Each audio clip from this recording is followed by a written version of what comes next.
everybody's striking. If you're not striking, you're leaving 6, apparently. So...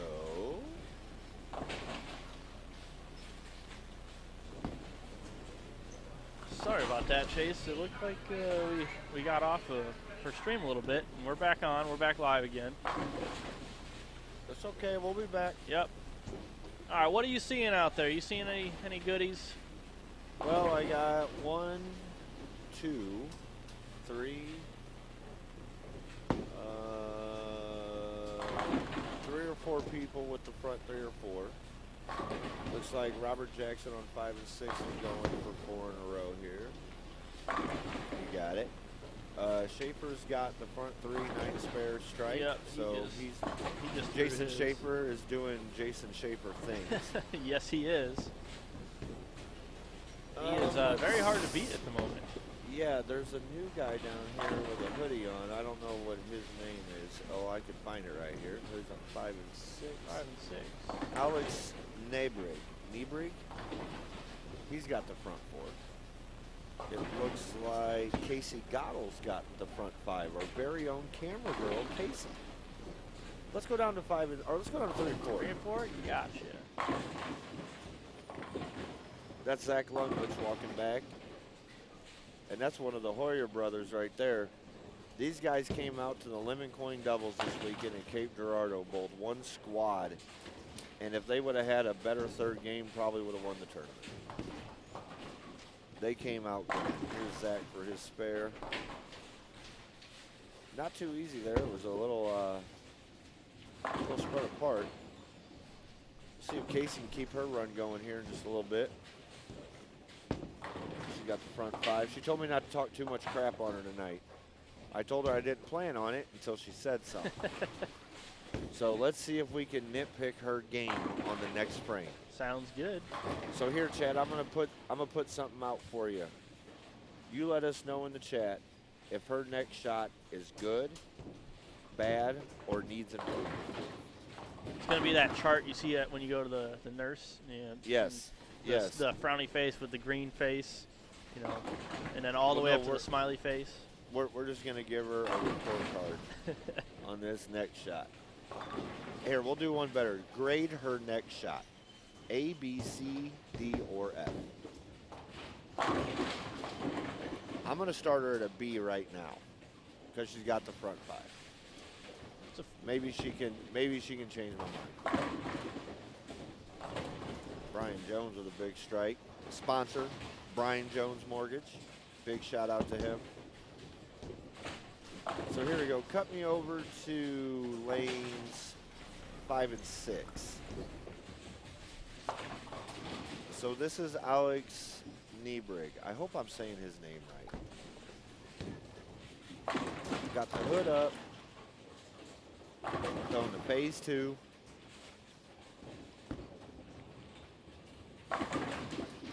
Oh, see what I did there, guys? That's my bad.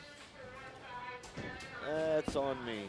All right, we're going to go back over to 3 and 4. Casey's up. She's got the front 5. Let's see what she can do. And remember, chat, let's grade her shot. She's going to kill me for this. That's okay.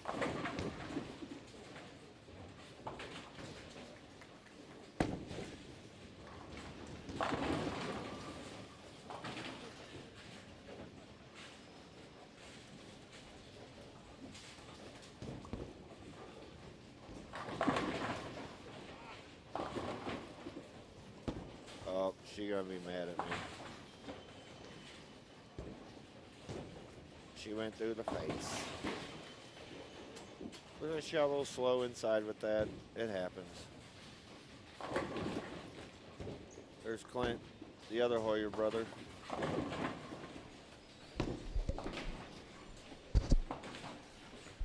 All righty.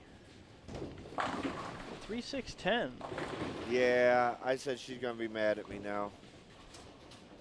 She didn't know she was on camera, but hey, there's a case next to you. You can use it as a shield if you need it.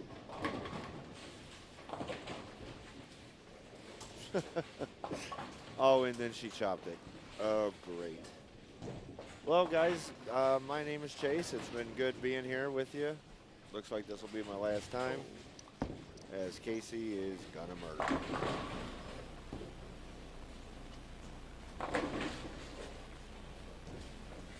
Shaker 8 on 5, smash 8 on 7.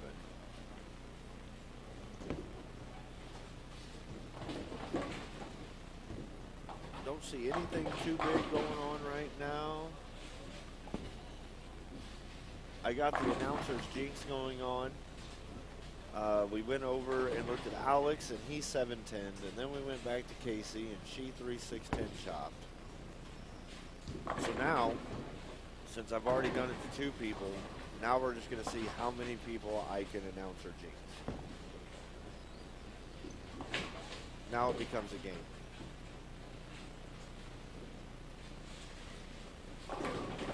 Oh, Schaefer opened up. He's got 127 in the 6, so off sheet 240. Still not a bad start.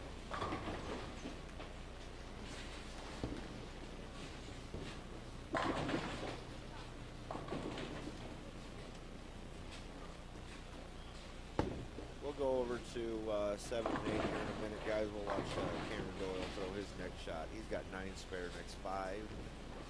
So we'll see what he does there. See if he keeps that string going. Schaefer's back on the strike train. He must have quit breathing for a second to 6th frame, or he just felt real bad for everybody and gave them a chance.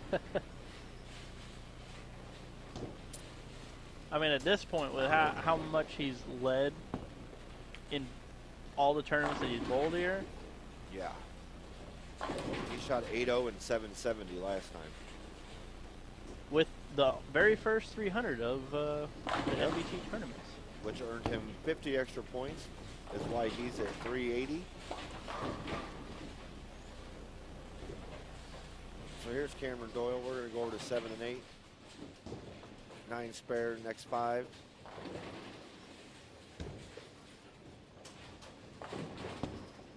Here's Jesse Mapp. Haven't seen Jesse in a while. Yeah, he made it out. Nice. Yeah, he had some wrist issues. Yes, he did. I bowled with him in college for a bit. I don't know if he had surgery on it or if he just took time off to finally let it heal. But yeah, he was having some real bad wrist issues. So here's Cameron. See if he can keep it going as he can. Nice. 10 back flush.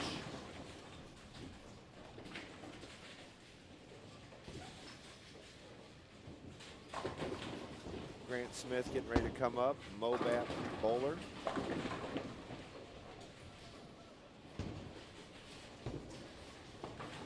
I bowl Tuesday nights out in St. Charles, same league as he does. A lot of college kids out today. Well, or previous college kids.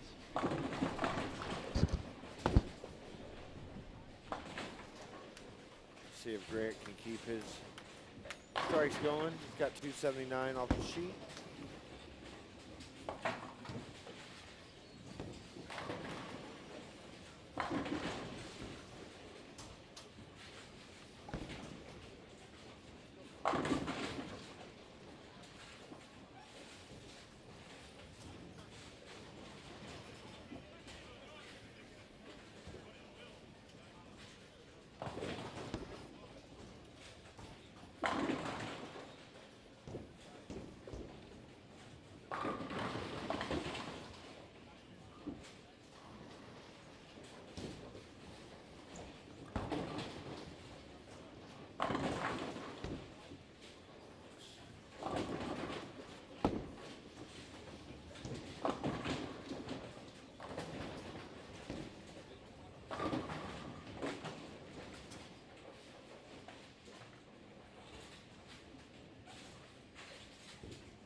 All right, here's Cameron going up in the 8th frame, working on 290.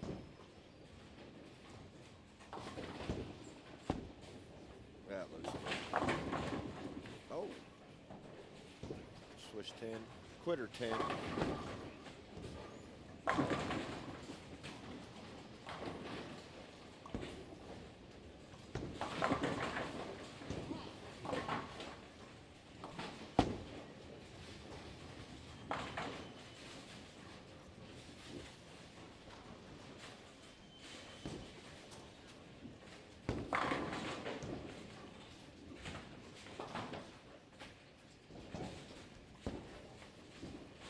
better with the case.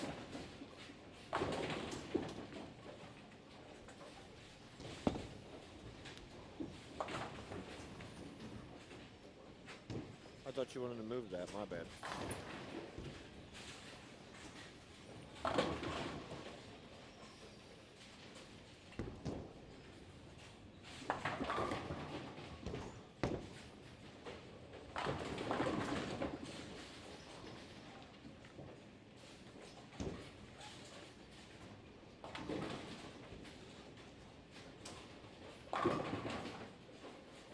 Casey back on the strike train.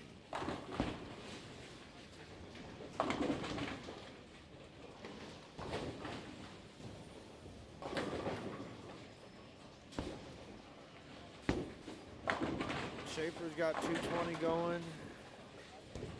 Looks like he's struggling on the right lane. See if we can figure that out. Here's Grant Smith. Didn't like it. And that's why.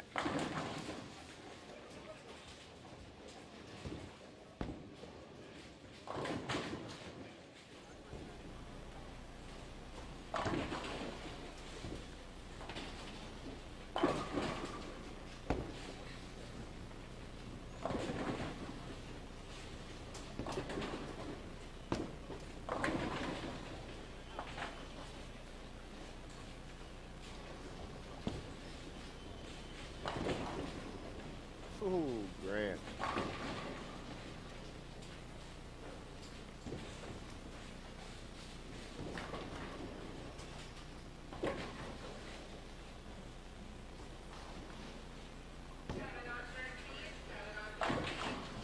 Ray Spink, blower 8.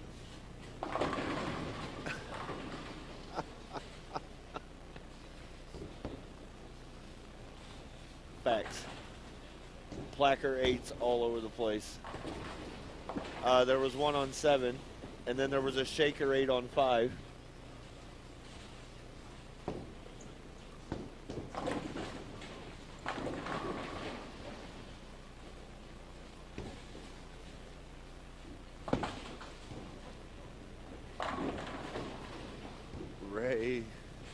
Ray talking now. He says, hopefully you got a picture of that. Oh boy, I love bowling.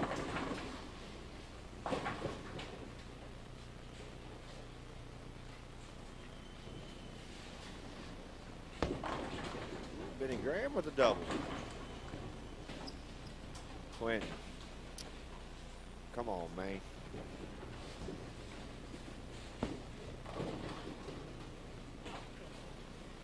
Missed spares all over the place.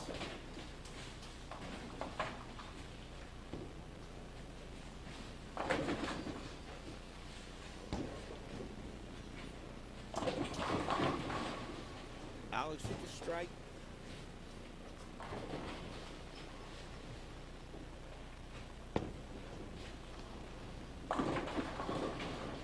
Oh, Jesse. Struggling a little bit today.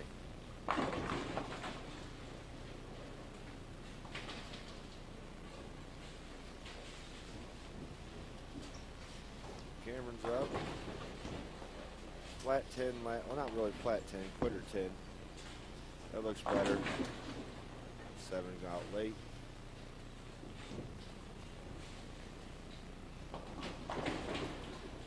Sean Bibby with 5 in a row. 264 off the sheet. Oh, Schaefer to the face. 4-6.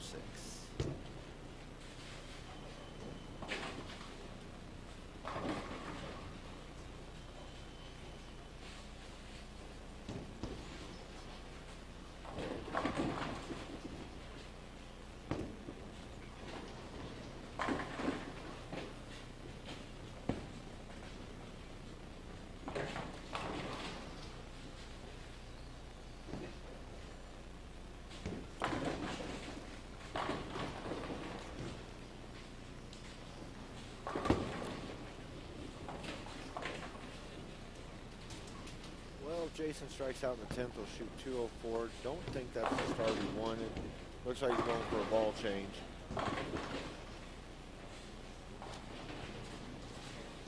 If I had to guess, he was gonna pick up a Widow Ghost.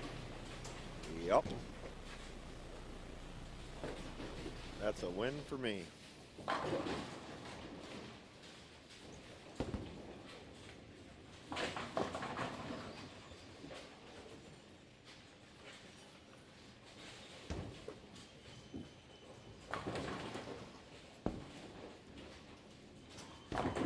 Let's go over to 5 and 6 and watch Brian Jones here with Brian Jones Mortgage.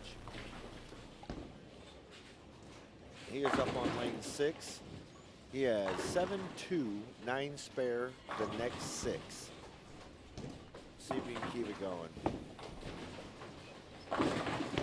And 4-9. I'm doing amazing so far tonight. I'm loving this. I'm black clouding everybody. Sorry, Cameron, but I'm black clouding everybody tonight. The reason you 9 spared was because of me. Now, the question is, do you think he can pick this up? The 4-9? Yeah. I mean, it's not impossible. Unlike the mortgage rates, I don't think the chances are that high. Well, Schaefer switched balls, plaque 7. So he can shoot 194 with a spare and a strike here.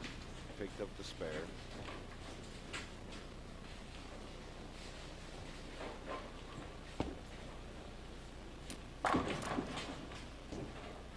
Nothing real big happening over here. Jerry Dwiggins with a 214. Eric Madsen with the open for 10th, 194. Aaron Orange strikes out in the 10th for 225. Cameron 8-pin. Didn't even see it, but I have a feeling it was in the pocket.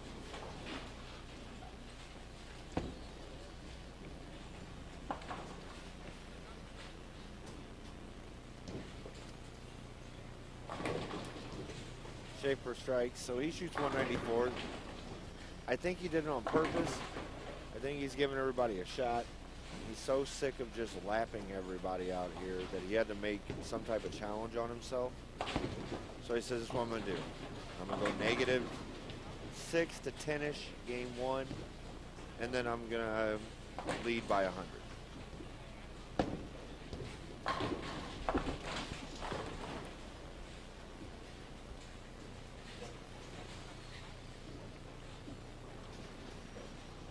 Nice seeing a lot of new faces out here. Again, if you're just joining us, welcome to qualifier number 4 at the MBT Shootout Qualifier. Giving away a $500 bonus today to the highest points leader. Seems to be Jason Schaefer. He's at 380. The next person behind him is at 250. So that's a wrap.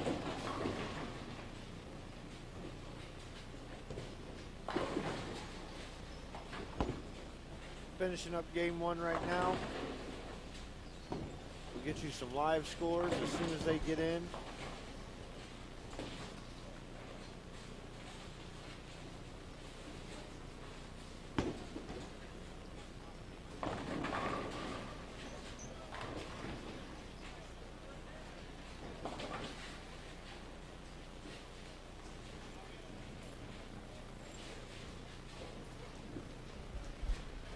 All right, guys, I will be right back. We're going to switch some stuff up.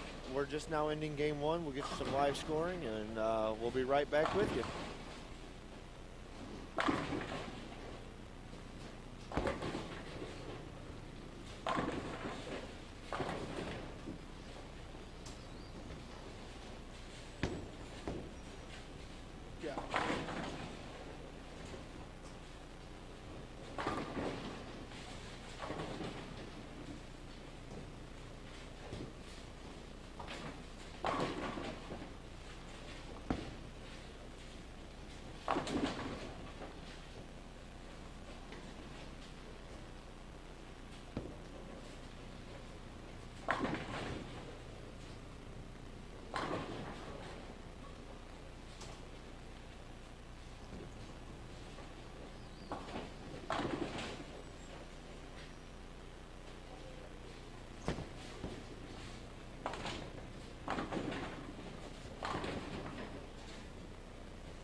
That's good, because that's where I bowl on Thursday nights.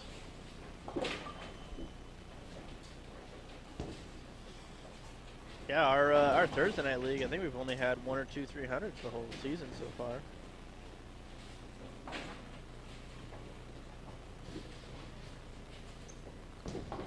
Nice. I did. Yes, we had a discussion about it, and it drew a lot of teams.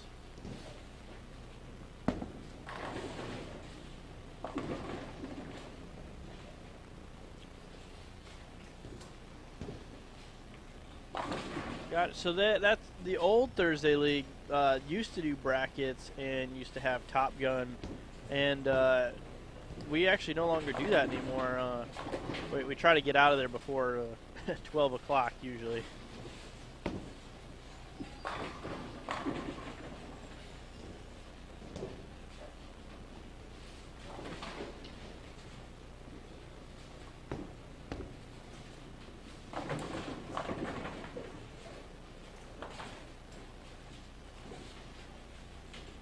Yeah, for a while I thought they weren't even going to let them do upgrades to it because it was supposed to be historical.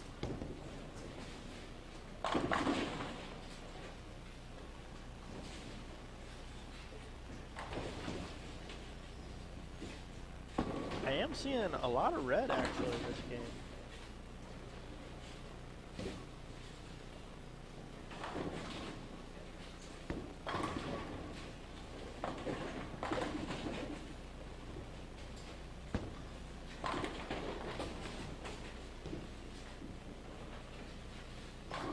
How are the lanes playing out there? They is everybody, you know, in the center?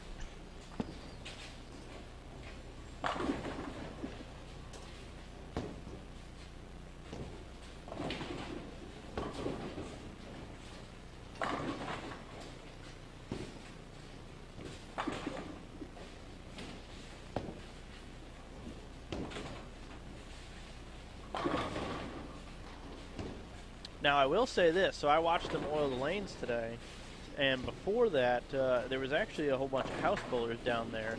The last week, or last tournament, they didn't have any bowlers down in the low end.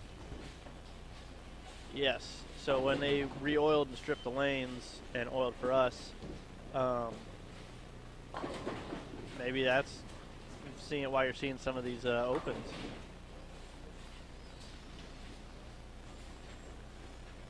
Oh.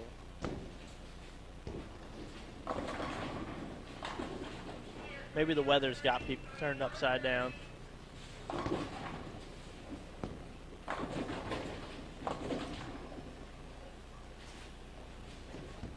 Wait 12 minutes, it'll change.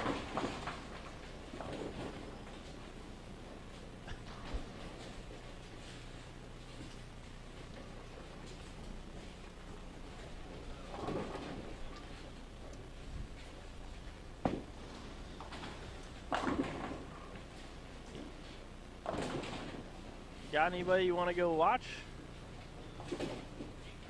11 and 12.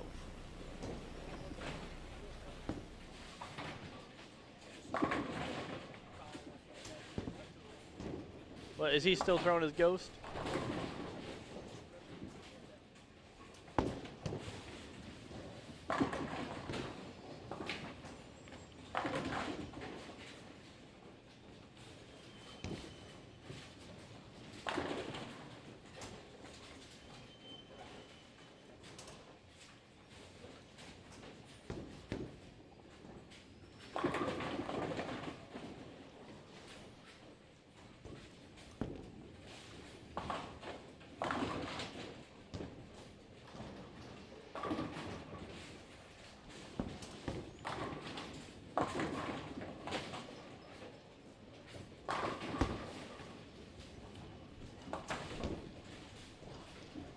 No, we haven't. I've been talking with Tom. I've muted myself here so that me and Tom could talk.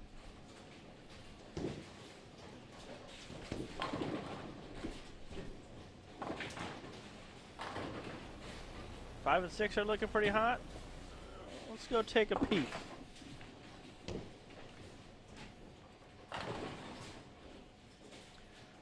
So Chase, I have Jason coming out there now.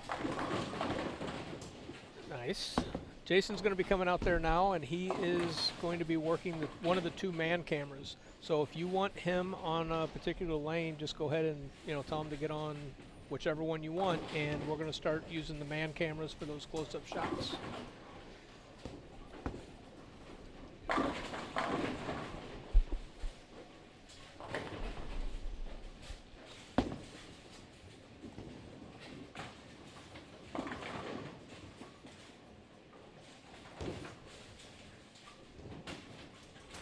When I first started out bowling, my my private coach would always tell me straighter is greater.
Hey, also Chase. So actually, in the chat, Eddie Josephson, who's on my bowling team on Thursday nights, he just jumped in the chat. You know how we were talking about the 300s at St. Charles Lanes? Edgar. Yeah, I call him Eddie. Government names. Well, he just informed me there are 7 300s in our league. A total of 7, and there's 8 800s.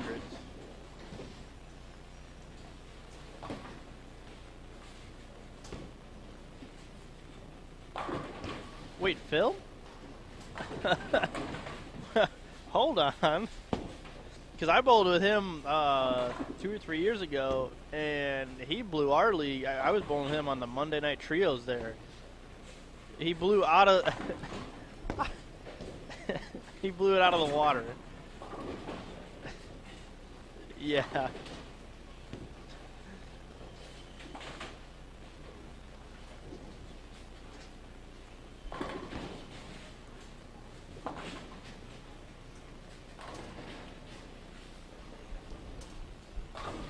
Holy cow.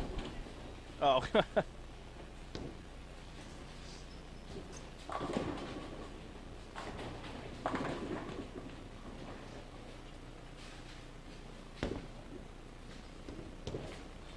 Sounds like a place for me.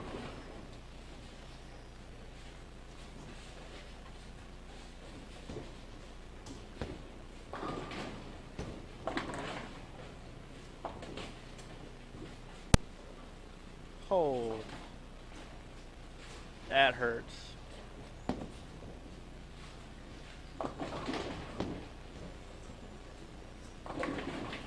Wow. Bowling, don't you just love it?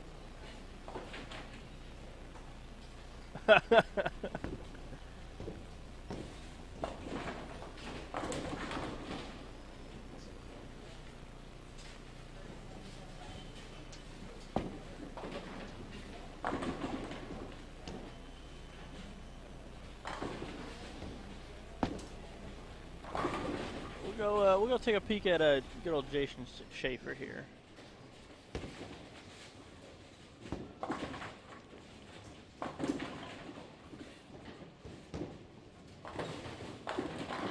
We got 2 lefties on 1 lane.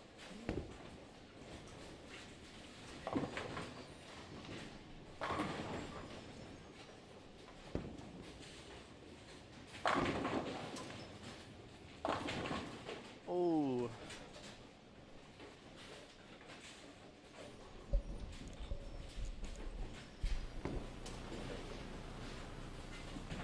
Actually, Dwayne is right up right now. 10 back. Only a little bit, a little bit. I thought Tom fell for a second.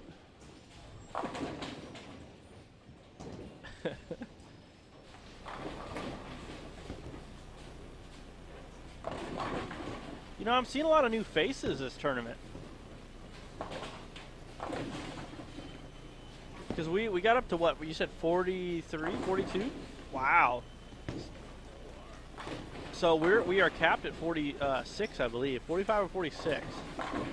That's what we're putting a cap on it, because if we go more than 3 to a lane, it takes too long.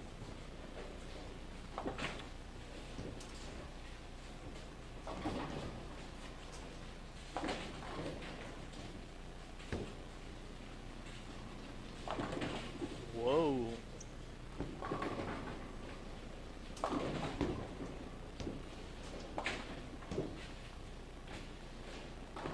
He looks like a robot anyways, and that's all the same.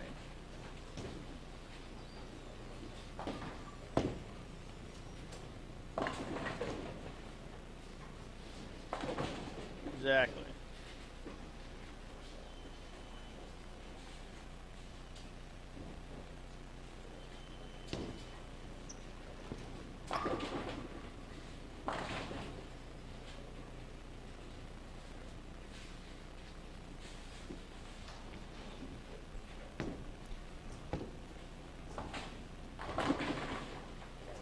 Get there. Oh.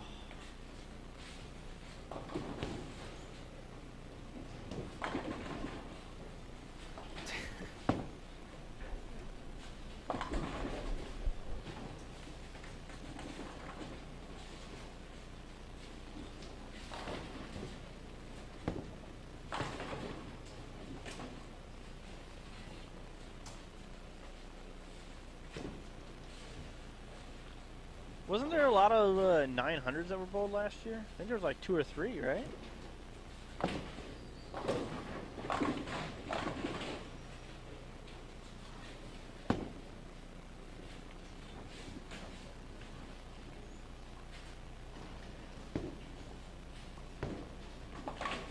You're telling me I'm not good at bowling anymore?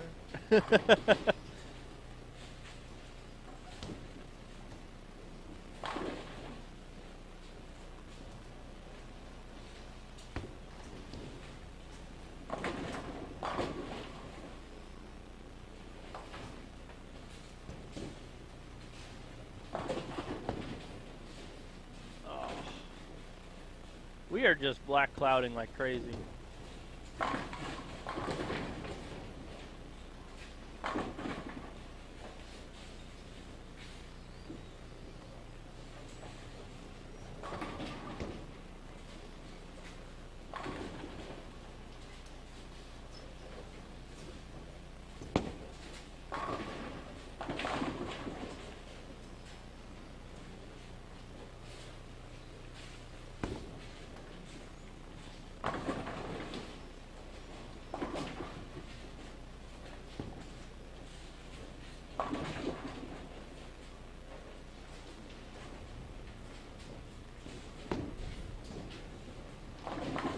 Yeah, it's actually shaking a couple of the cameras.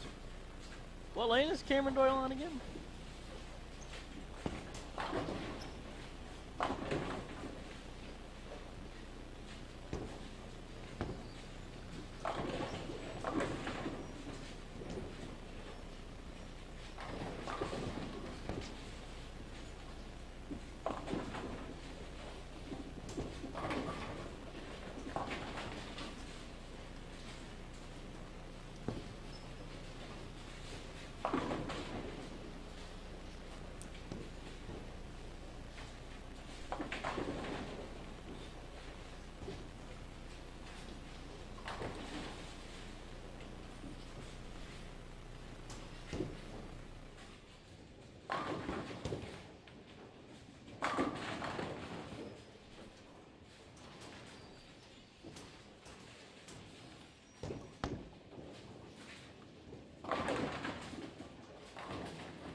We're coming back to you, 5 and 6 here.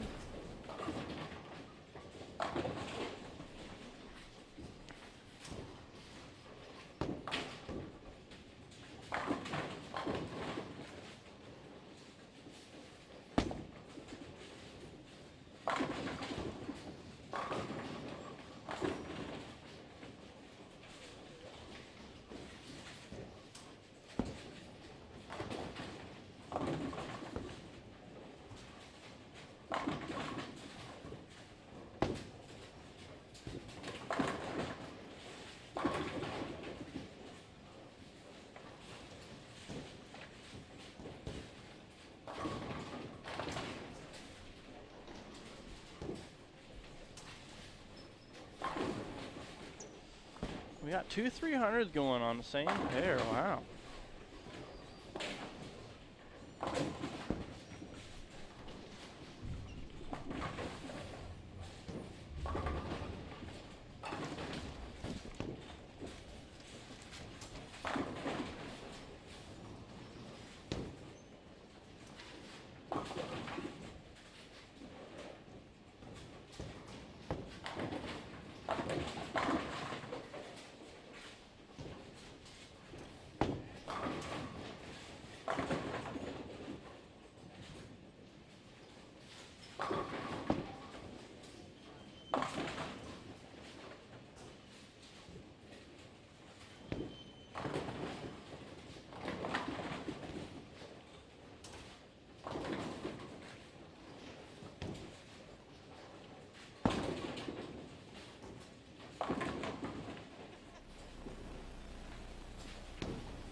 A ball change for 300.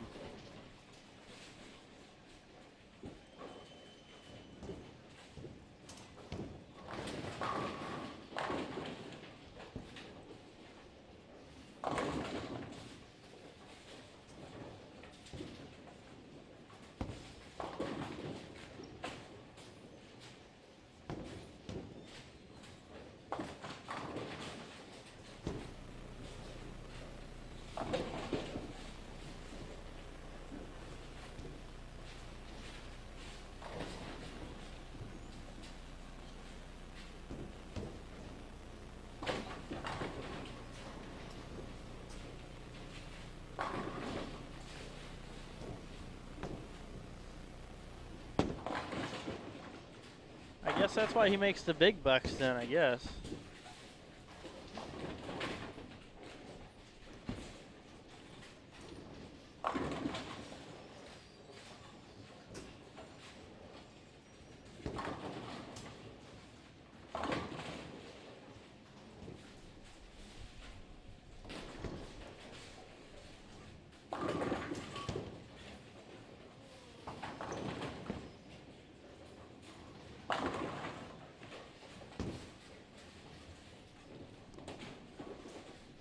So do you think he's going to ball change again?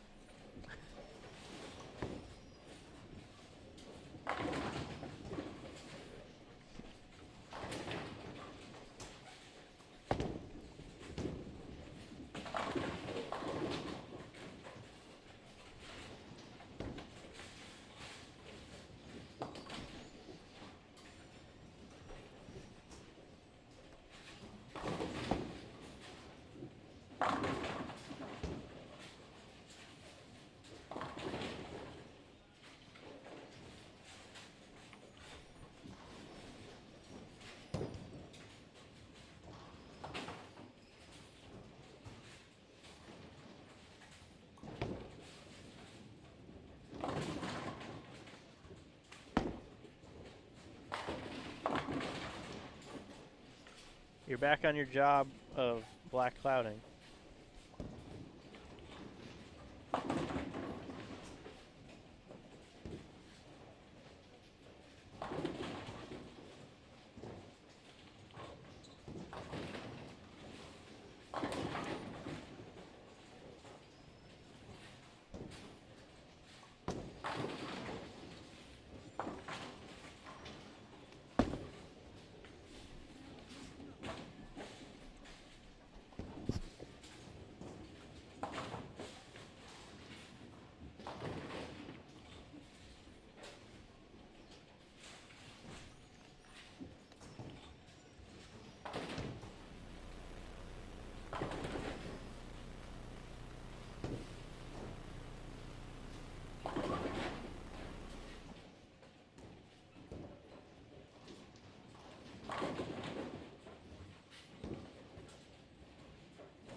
So yeah, the scores just got game 1 done. We had a little bit of issues, but I'm working on game 2 now, so we'll have game 2 standings scrolling across here real soon.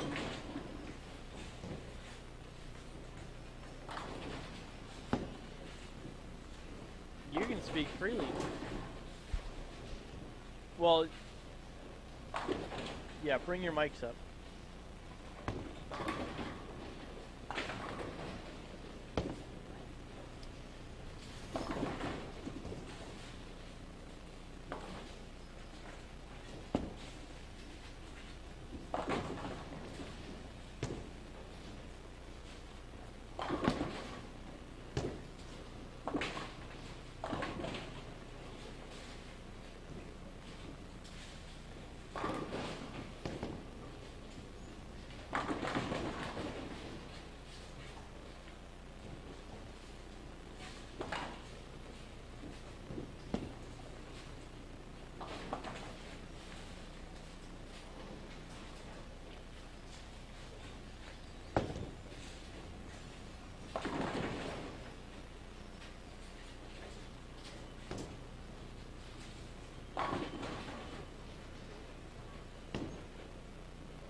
Look, are you worried about messing?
All right, Chase. We're back up. I think the storm sent us a shock or something, but we are here with you.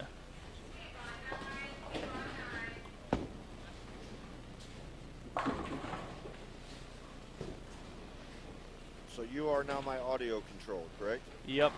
Okay.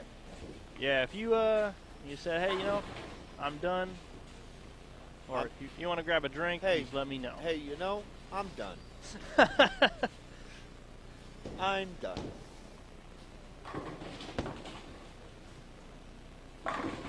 What was that news reporter who quit her job? She goes, and I've worked for the news company for this long, and now I'm going to quit to invest my money into medical marijuana.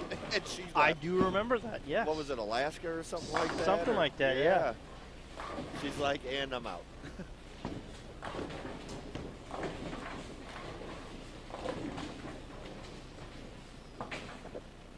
Yeah, let's spotlight 5 and 6.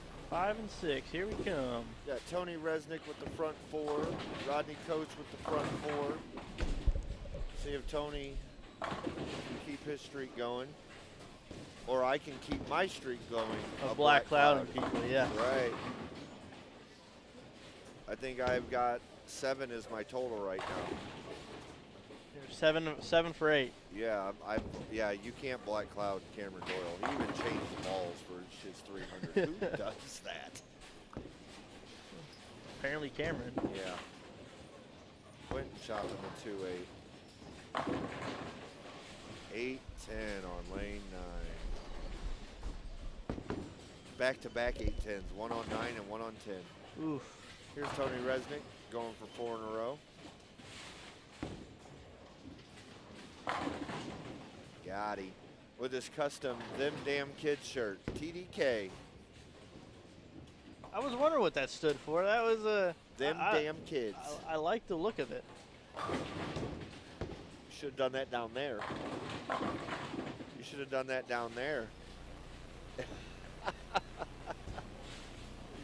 We'll go check out the Schaefer.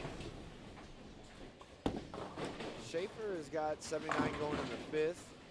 After 270, Opie's got 260 going. Cameron Doyle has got open, strike, spare, triple.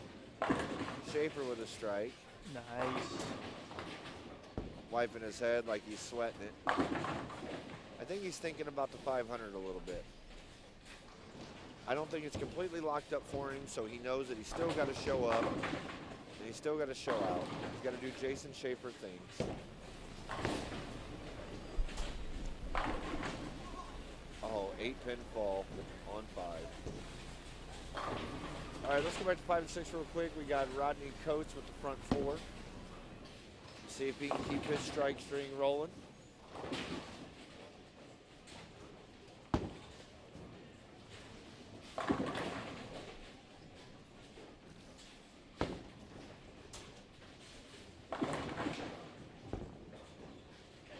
another 10-pin miss. That's got to be 15 10-pins I've seen missed.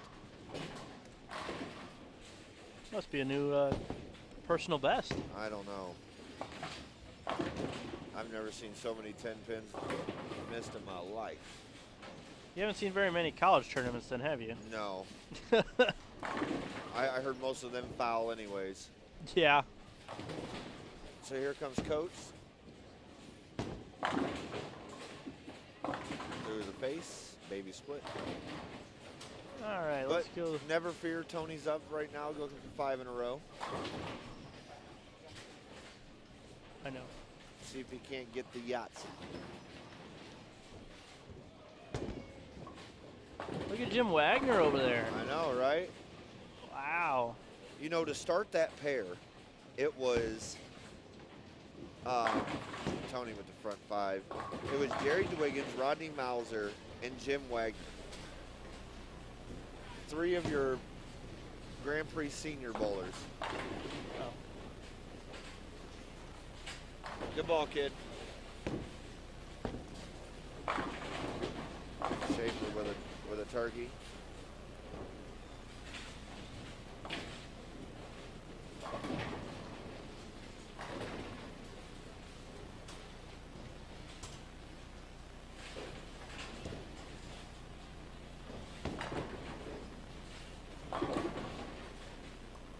I missed the bottom line again, guys. I promise you I'm going to get these scores. I got to pay attention to this bottom line.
Can we restart the scroll?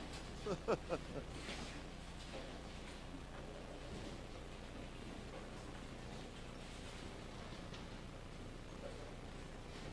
Capstick on 5 and 6, 290 going.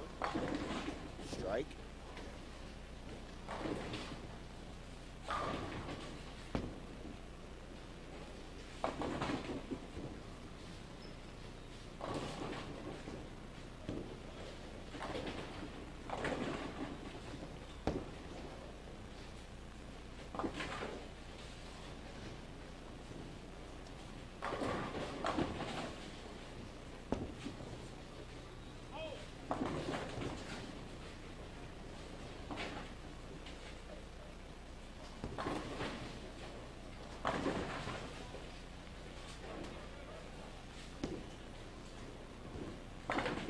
Tony with the front 6.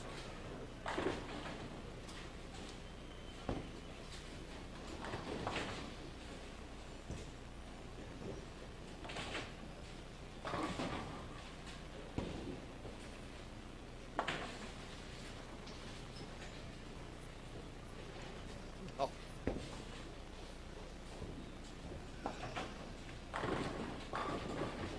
Pete Weber told me today, he goes, I was throwing it as hard as I could the last couple frames that I go, so about 16 miles an hour. He goes, actually, yeah.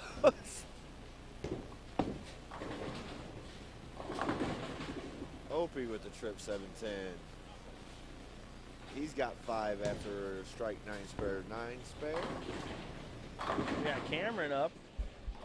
Yeah, he's kind of struggling right now. He's got 134 in the 7th. Strike there. He's got 220 off.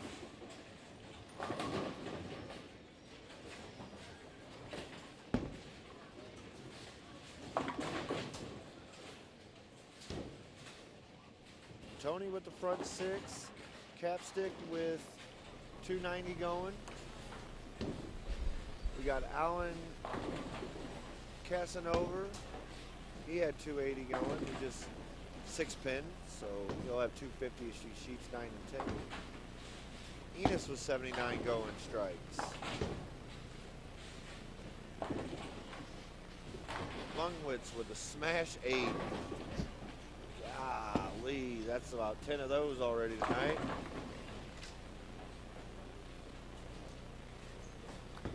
Schaefer looking for 4 in a row. Uh-oh, stuck at the line. Strike.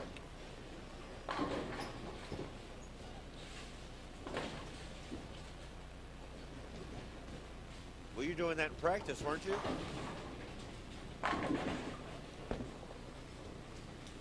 Humidity affecting approaches is what the bowlers are telling me. We got Ray Spink down here. Old Ray. Banger. We'll call that one a banger rank. I need scores.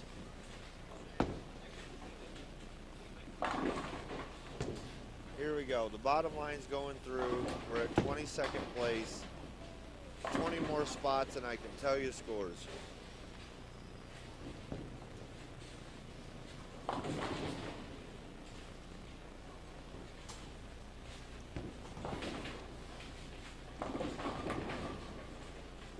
Trip 2 for Calvin.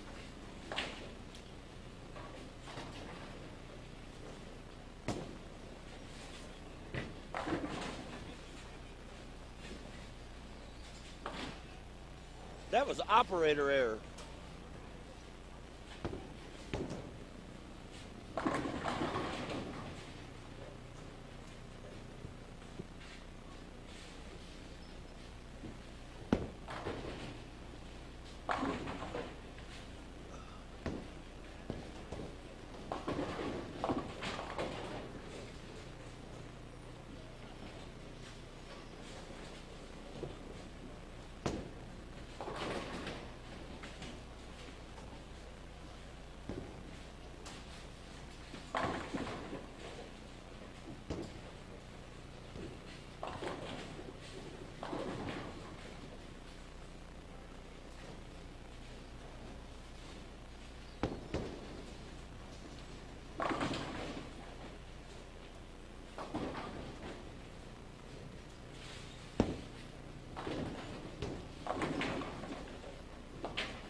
Tony coming up on 5 and 6, going for 7 in a row.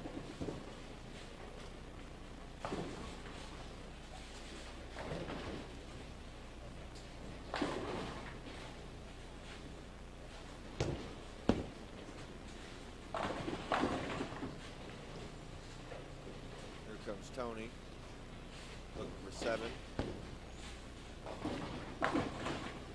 Got him. Resnick was 7 in a row. All right, we're almost through the bottom line here. I can give you scores.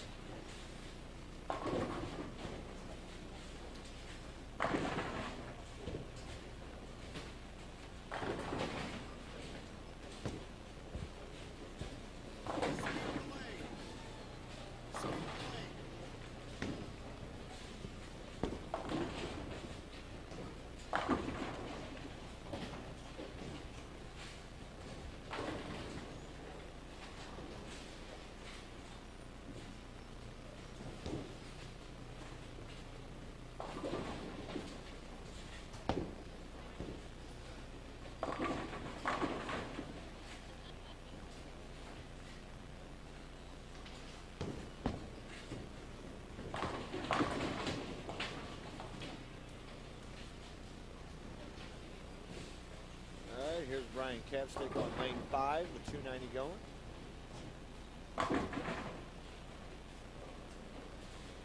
See if he can't keep it alive. Schaefer 710, get down. Here comes Tony. He's got the front 7.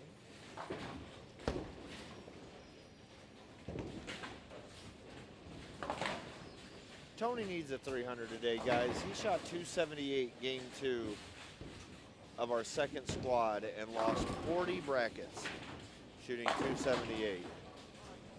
He lost to a 279.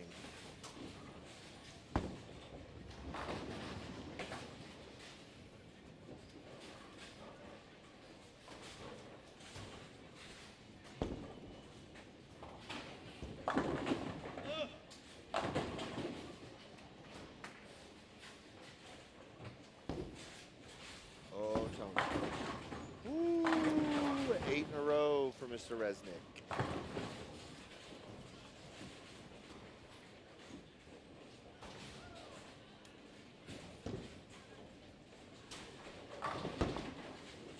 Why don't you try?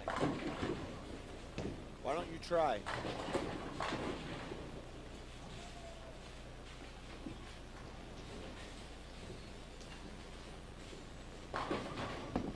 All right, here we go. First place after 2 games, Cameron Doyle, 548. I'm giving it to you as fast as they come across. Second place, Sean Bibby, 518.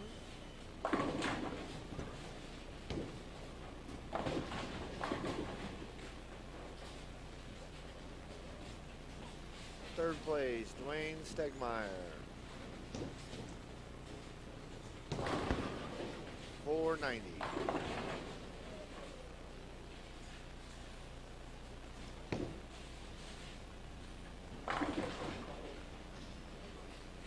Fourth place, Chris Ennis, 483.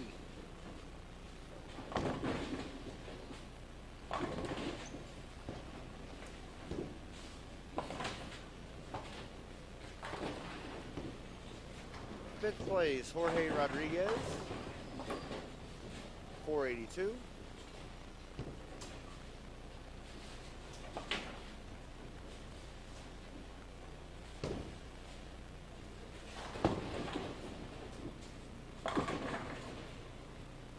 Sixth place, Rodolfo Madriz, 479. Opie gonna strike here in the last ball in the 10th, can shoot 269. That puts him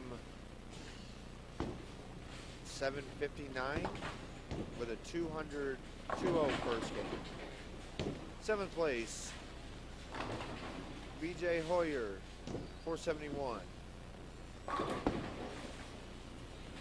And Opie shoots 269. Eighth place, John Solero, 471.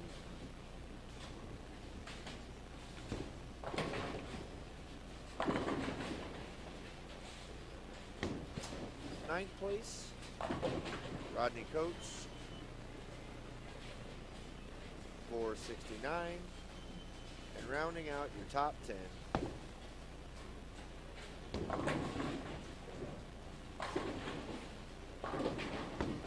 is Grant Smith, 466. All right, let's go down to 5 and 6. Tony's got the front 8. It's the only real action going on at the moment. Chris Ennis has got 279 going. Nothing else real big.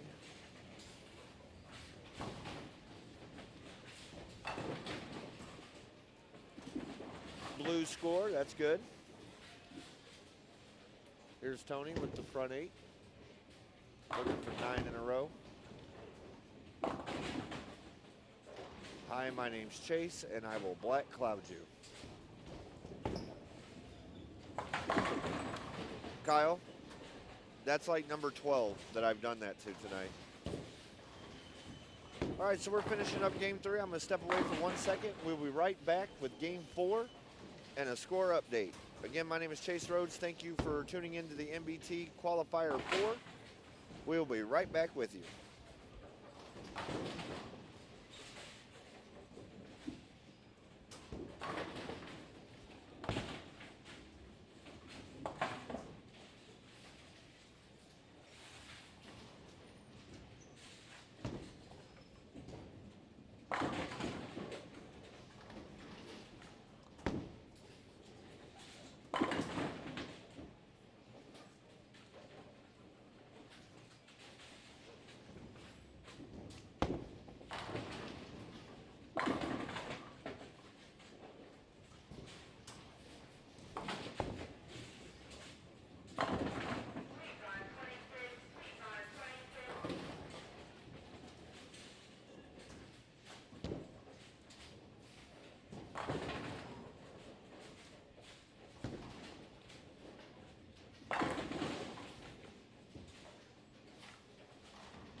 back game 4 of 6, EMBT qualifier number 4 here at Cave Springs Lanes.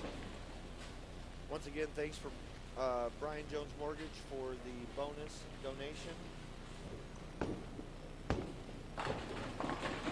You got time. You got time. And then you're gonna come in and tell us your new venture? Okay. Okay. So yeah, thanks to Brian Jones donating the bonuses we have for the points leader after stop 4 and number 8. Whoever is leading in points after those two, $500 bonus. I wonder if I'm eligible just for being here so many weeks. Well, it looks like my partner in crime, Mr. Dr. Pepper himself, Zach Lungwitz, got the front 5 down on 13 and 14. Hey Chase, it's Tom here. Did it looks like Jesse Mapp, did he drop out? I think so. I'm just getting ready to update standings, and I see a hole in the standings there. Yeah, I don't see Jesse anywhere. Okay. I know he's been having some issues. Yeah, he's been dealing with some wrist problems. Yep. So let's go down to 13 and 14. We got Zach Lungwitz with the front 5. Trying to have 6 in a row going here. Here we are.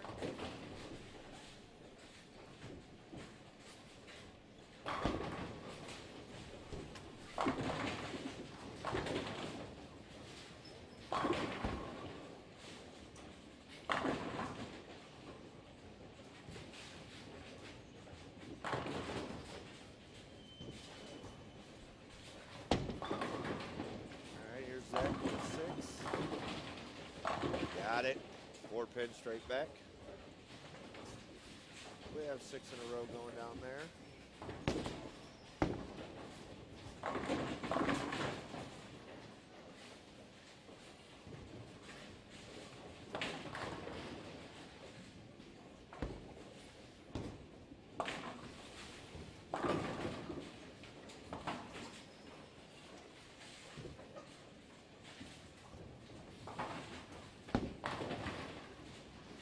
Ladies and gentlemen, in the booth with me, Mr. Quentin White. Quentin, how are we doing today? Doing good. I'm doing good. Doing great. So how we bowling?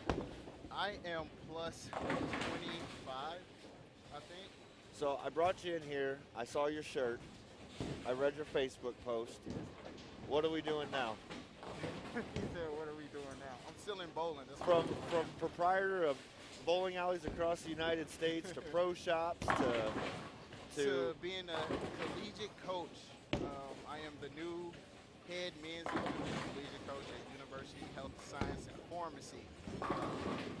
Most people may know it as St. Louis College of Pharmacy, but they're a growing school and they have a ton of programs, and bowling was one of them.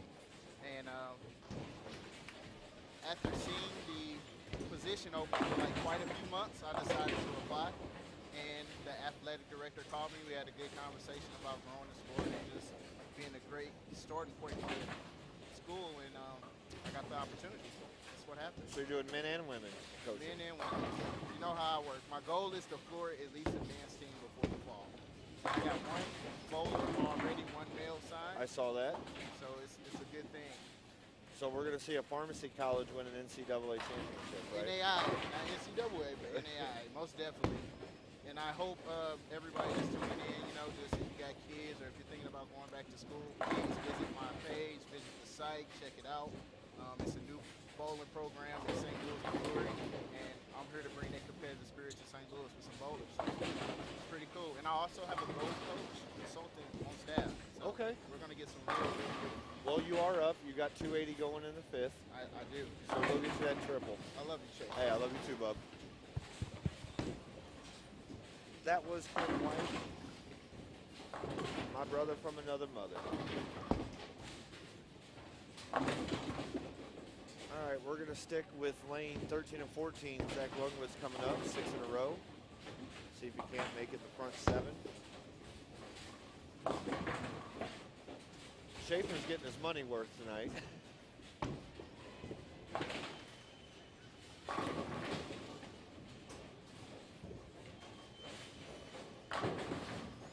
Well, yeah.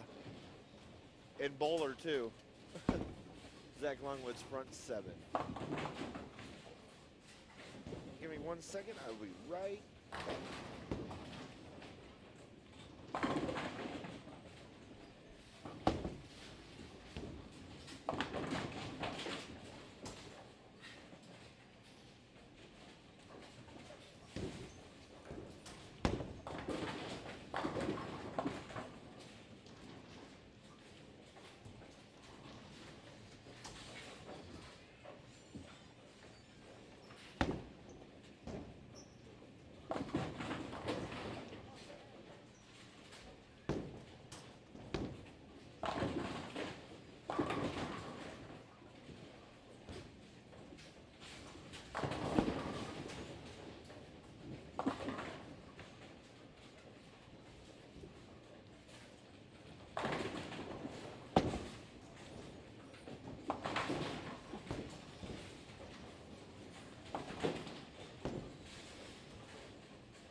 All right, we are back, and I have scores for you.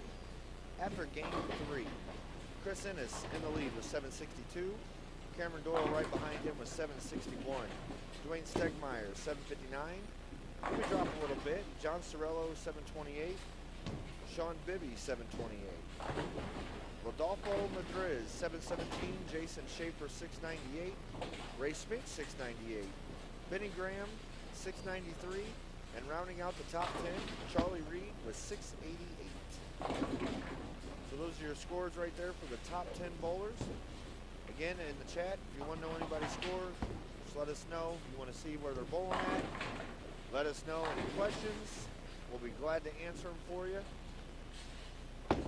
So that is your scores right there after game 3. Chris Ennis is making a nice little run there. Sitting in the lead with 762. What is Cameron Doyle's got the front 6 again. Where's Chris at? He's got 279 going again on lane 11, right in front of us. Let's see if Cameron can go 7 in a row. Longwood's missed in the 8th, so he's got 279 going.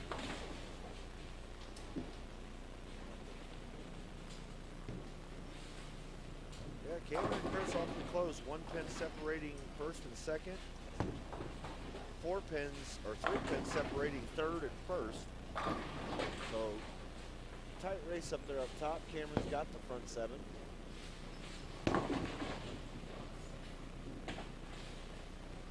if Chris Ennis can strike in the 6th, give him a double after that 9 spare.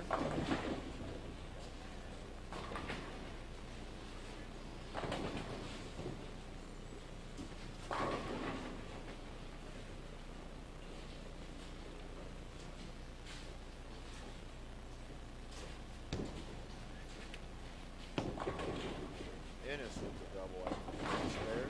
So he's got 279 going in the 7th.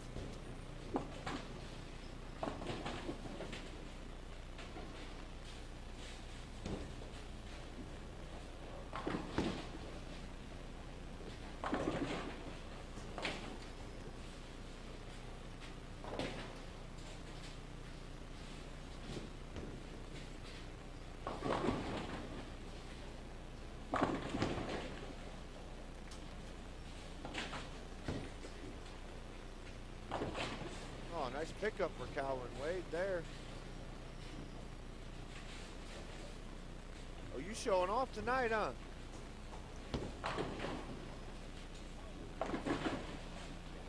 If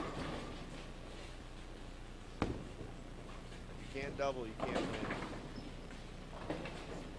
Yep. But you're picking most of those splits. I know. It could be 180s.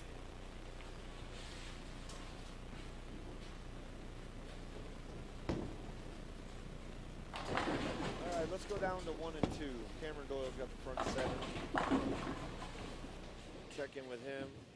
Got Ray Spink up there first. Strike, 6-3, 9 spare. 4 in a row. Bam.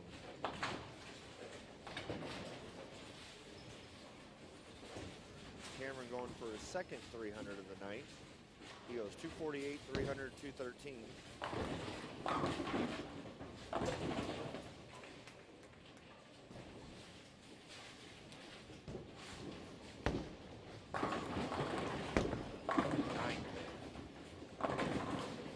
Wow.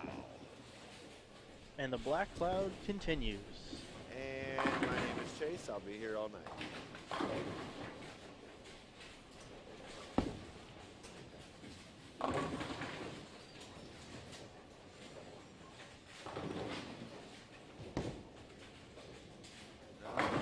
Chris Ennis looking for a turkey here after a 9 spare. Front 3. 7-pin knocked down.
Alright guys, we're finishing up game 4 here.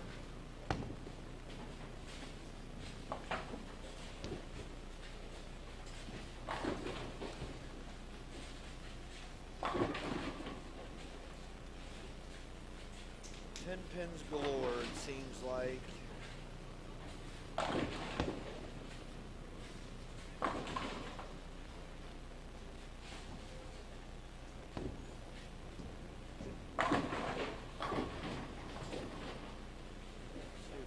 Strings going. Looks like Madsen shoots 225, which he needed that, seeing as he was way down there with 619. Cameron Doyle strikes in the 9th, so he's got 279 going. If him and Ennis both strike out, it's still a 1 pin difference between them two. Where's Stegmeyer? Dwayne Stegmeyer. He is struggling this game a little bit. He's on lane 10.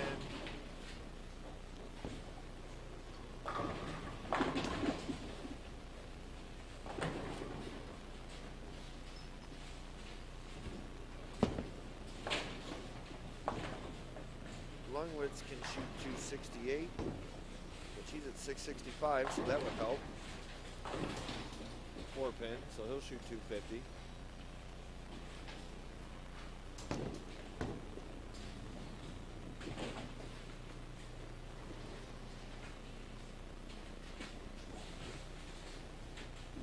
All right, let's go to 11 and 12.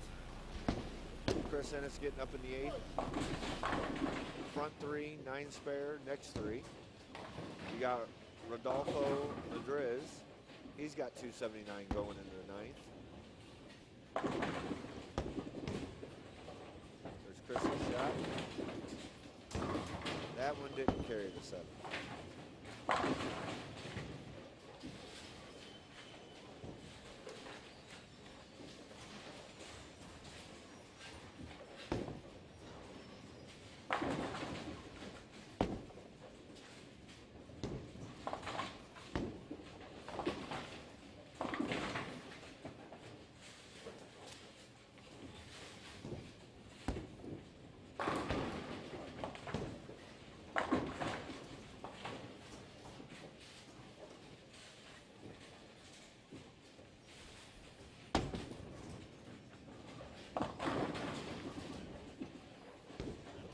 Sorello has 3 in a row, first one in the 10th. Looks like he can shoot 70, 50, 38.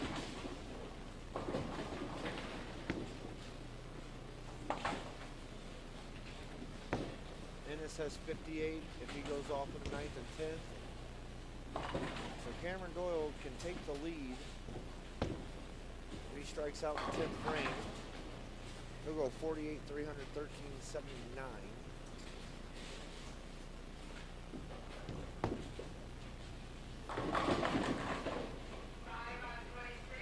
Almost a 7-10 on 9 from Stegmeyer.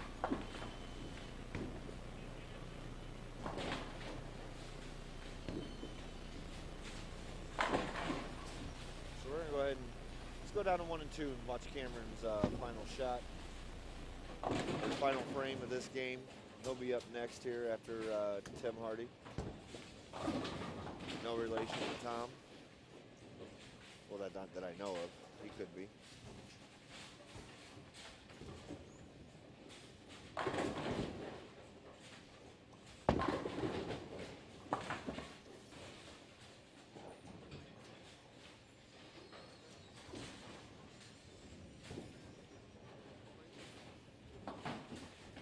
Five, 10, 15, 20.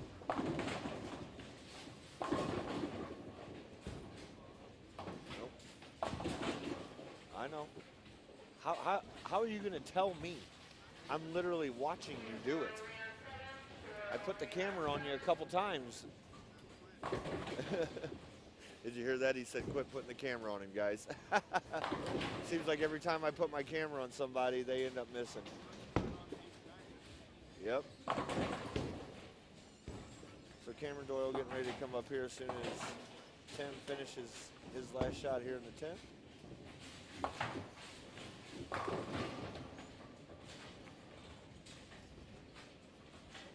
A double here will take the lead.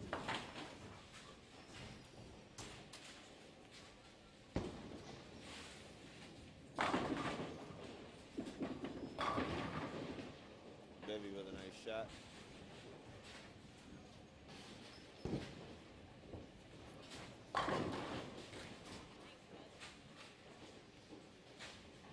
You're somewhere on the back here.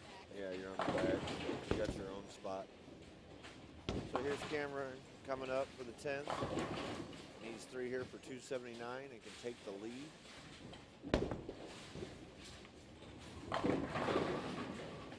Fast 8.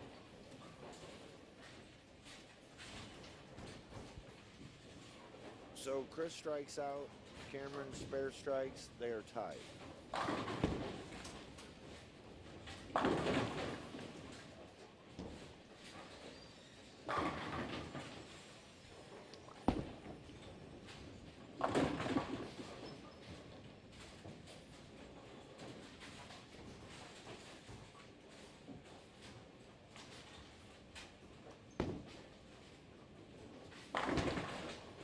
All right, here's shot number 2 for Cameron. Pick the spare. He's got it. I don't think he thought he had that one.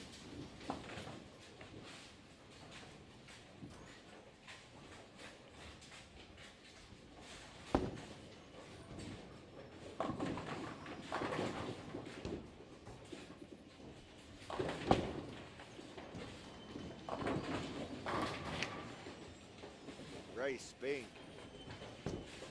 258 going. One more shot for 250.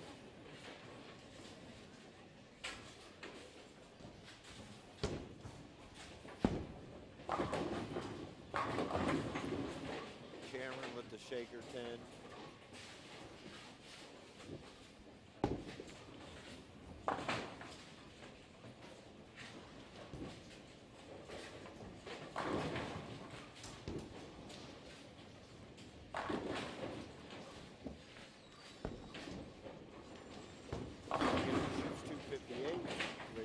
Shoots 258.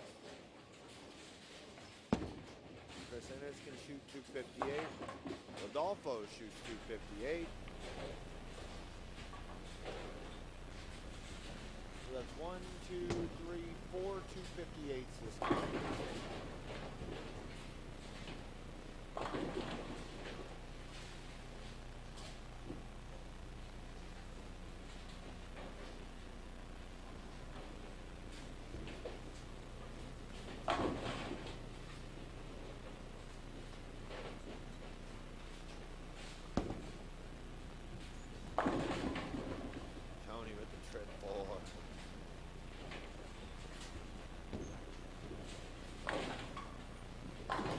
All right, let's go down to 11 and 12. We're going to watch Chris's 10th frame here.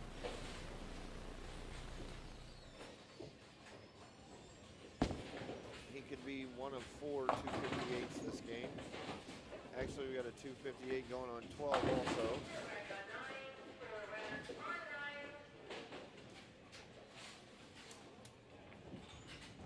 We could have 5 258s this game alone. We got 1, 2, 3, 4. We could have 6 258s in this game alone. If he strikes here, which he did, so there's one of the 6 gone. If Chris strikes out, 258. If BJ strikes out, 258. Still 6 of 7, could be 258.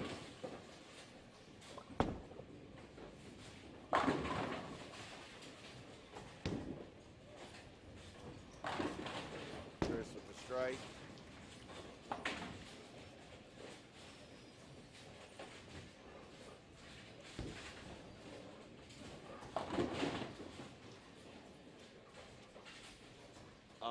Just to let you know that if Chris strikes out and BJ strikes out, that would have been 6 258s that game. I don't know who's all in high game. I don't run brackets. We almost, hey Tom, we almost had 6 258s this game. Yes. Yeah. Yes. And then Rodolfo's got one. Chris has got one. Rodney Coates has 58. Yeah, the 54 and the 55 could have been 258s. He don't want to talk.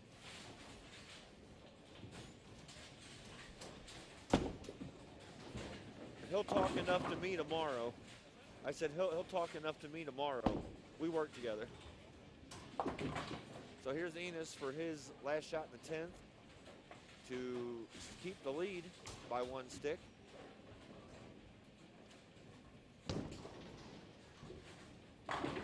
There it is. Chris still in the lead after 4. I will be right back, and I will have a guest in the booth with me when I come back. Again, my name is Chase Rhodes. Thanks for tuning in to the NBT Qualifier number 4. Also, big thanks to Brian Jones Mortgage for the bonus money. And we'll be right back.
guys, we are back. Game 5. I have scores after 4. First place, Christine, is 1020. Cameron Doyle, 1019. Third place, Wayne Stegmeyer, 976. Rodolfo, 975. Ray Spink jumped up to 5th at 956. John Solero in 6th at 955. Alex Niebrig at 940. Sean Bibby at 936. Charlie Reed at 927, and rounding out your top 10 is Jason Schaefer with 925, and right behind him is Zach Longwitz at 953. So we got this game and one more game left, and we will make the cut.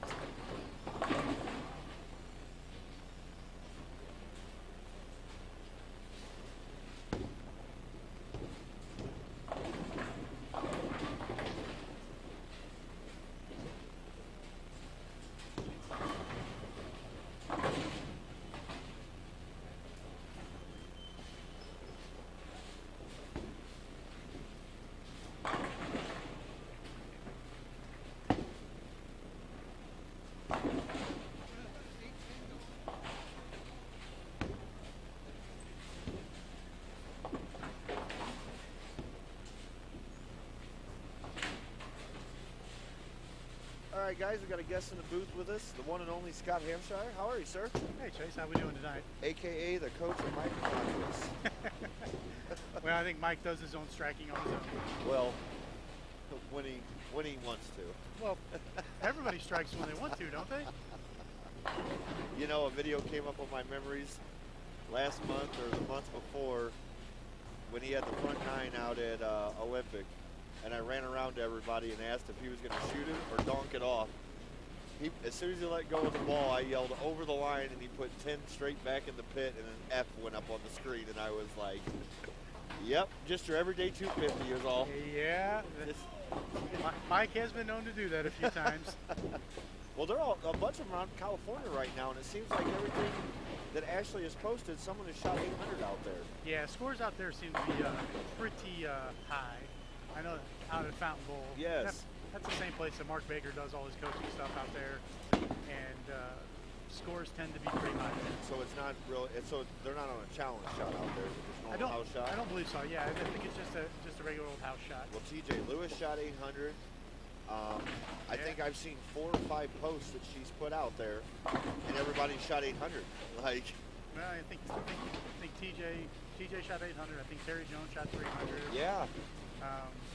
Yeah, there's 4 or 5 people that she posted that had 800 out there. That's great. See, I was supposed to go out there with them, but I couldn't squeeze it in with everything I had going on. So I said maybe next year, you know. Sure, absolutely. And she's flying out there pregnant. Right. Yeah, she's due 4 months, right? Yeah, and Elsie's in trouble.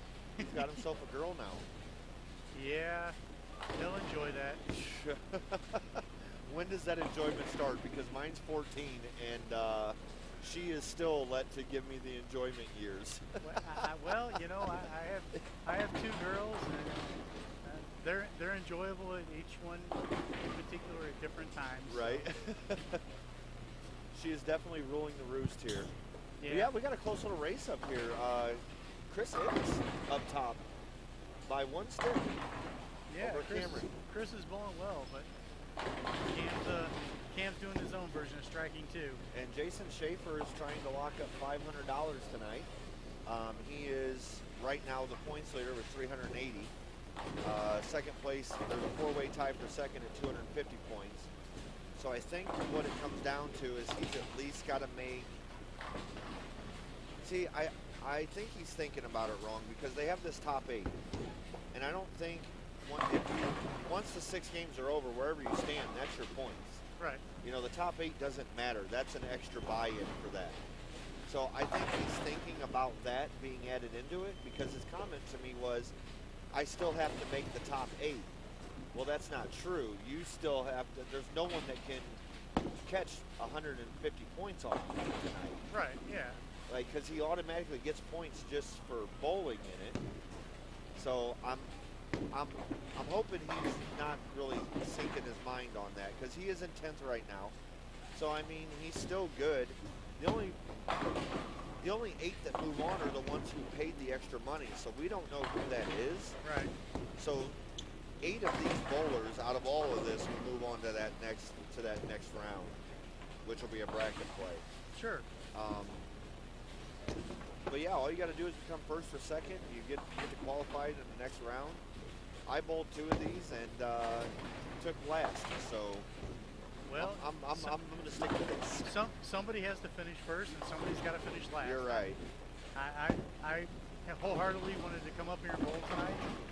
Unfortunately, when I was looking at the schedule, the championship match for this event, had I qualified, would be the day that I'm driving back from Dayton. Oh, well. So that would be kind of hard for me Yes. to bowl this event if I qualified and come back and miss the championship event. Yeah. And that's the thing, if you don't bowl them all and if you don't place first or second, you have to rely on points. Well, if you miss a couple of them, like me doing the commentary, there's no way I could have bowled all of them. Right. So it was kind of, I bowled 2 of them, supported the tournament, and, I did my part. I'm better up here. Yeah, no. It's cheaper. Sure. I mean, I've taken care of Tom's bowling equipment out at the pro shop. We've had numerous conversations. I share all the social media stuff, and Tom's doing great things with this.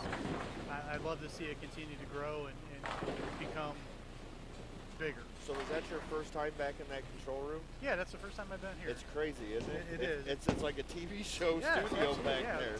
TV production studio. Yeah, it's great. Well, see, Tom does all that figure skating stuff, which he always brags about that because they take care of him to the fullest. Sure. Meals, hotels, he uses all their equipment. He doesn't have to do anything but just show up and do what he knows. But that's the greatest part about that job is if you come and show up and do what you do and get paid. Yeah, and that's what I told him. I said, this is his hobby that he puts this stuff into, but his actual job that he does that stuff with is a cakewalk compared to this. Because now he's running everything out here, Yeah. and I know he's very, we'll use the word anal when it comes to trying to be perfect doing this. No one's ever perfect. There's going to be hiccups. The internet is not perfect. Right. Wi-Fi is not perfect. So, but seeing to where this first started, and even with his bowling, it almost like it mirrors what he's done with this. Yeah. When he first started doing this, it wasn't the best quality known to man. It wasn't the best equipment known to man. His bowling wasn't the best bowling known to man. Absolutely. But I will say this, out of all the bowlers I know, the practice he put in was great. I always saw Tom at the bowling alley, throwing 5, 6 games, 7 games while we were bowling league, just trying to get better. Sure. Which, that's what you're here to do, Yeah, when he came out to the pro shop on Saturday morning to drop a couple balls off for me to drill for him, we were talking about it. His 30, 40, 50 games of bowling practice a week, he's developed some calluses on his fingers from all the practice, and we talked about, well, maybe we can make some pitch adjustments and some minor correction type thing to try to alleviate some of the stress tension on that. I said, but he might need to take a few weeks off to let his hand recuperate a little bit from all the practice. It took me almost 20 plus years to get both my thumbs about the same size. To where, and see, I could do that, and there's a little side there, I also bowled 15 games this weekend, but I've seen some people's thumbs that look like big toes, Yeah, it looks like take it and hit it with a hammer. Yes. It's that Actually, my buddy Zach Lunwitz, who's bowling out here, I always say his thumb looks like a cobra head. Yeah. Because it's so big on the sides, and I'm like, you can get that fixed to where you don't have to have that anymore. Well, being in the pro shop business also, I've seen all sorts of mangled hands and things, and have worked with several bowlers to alleviate calluses and spots that they've worn. Well, It's just it's all about grip pressure. You keep talking about this pro shop. Let these people know where this pro shop is. Yeah, Frontier Bowl Pro Shop out of Frontier Bowl out in O'Fallon, Missouri. Got a nice little setup out there, myself, and I have an apprentice out there working with me now, Jesse Mapp. He started the event here tonight, but I think he withdrew because he had a little... Is it the wrist that's still bothering him? Yeah, I think he's got some wrist issues going on. We've been trying to work through some of it, but Well, this is the first time I've seen him this year. Like, I haven't seen him since the middle of last year. I know he took a good chunk off from bowling Tuesdays at Concord because his wrist was really bothering him. We've done some pitch work and some changes like that. Now he's throwing my stuff. Is he still with the Motive, or is He dropped his Motive contract when he got hurt because he didn't feel like he could honestly give them what they wanted. Yeah. I know Brett told him that, you know, whenever he was ready to come back, he'd be more than happy to have him back. We'll see what happens. I think until he either tears it, has to have surgery, he's still going to have. It's just one of those injuries that you need to absolutely blow it out in order to get the surgery that you need, and just to make it better, or you're going to be in pain the rest of your life, right? Yeah, I think it's just it gives him enough to where when he doesn't feel like he can hit the ball as much as he can. Well, Jesse wheels it, He does. and he was one of the better ones in the area, Yeah. and then he dropped off because of that wrist injury. And then you get the mentality, okay, do I even really want to come back? I've taken this much time off. Am I really missing it that much? I mean, And, you know, bringing Jesse onto the pro shop this past year like I did, and really getting to learn what the numbers mean when you're drilling bowling balls, and how to create ball motion, and how to create certain shapes, really is helping define his knowledge, skill set in the game, which if his physical game becomes healthy, he will be a real force to reckon well, with. and he's got a great workout regimen. I mean, he's always in the gym. Yep. So I mean, he's always been healthy on that part. But it's stuff like that you just can't control. Right. I mean, what do they say? It's was it 500? What was Dave Cummins told me the sports science of it. The amount pounds of pressure you put on your knee for a split second is like 500 pounds per square inch or something like that. Like, It's crazy with the slide. it is a ridiculous amount. And then you see Jason Belmonte fall like he did in that practice session, and you said this. I never realized how much he put into that ball until he fell. And then you see how much of his body goes into that.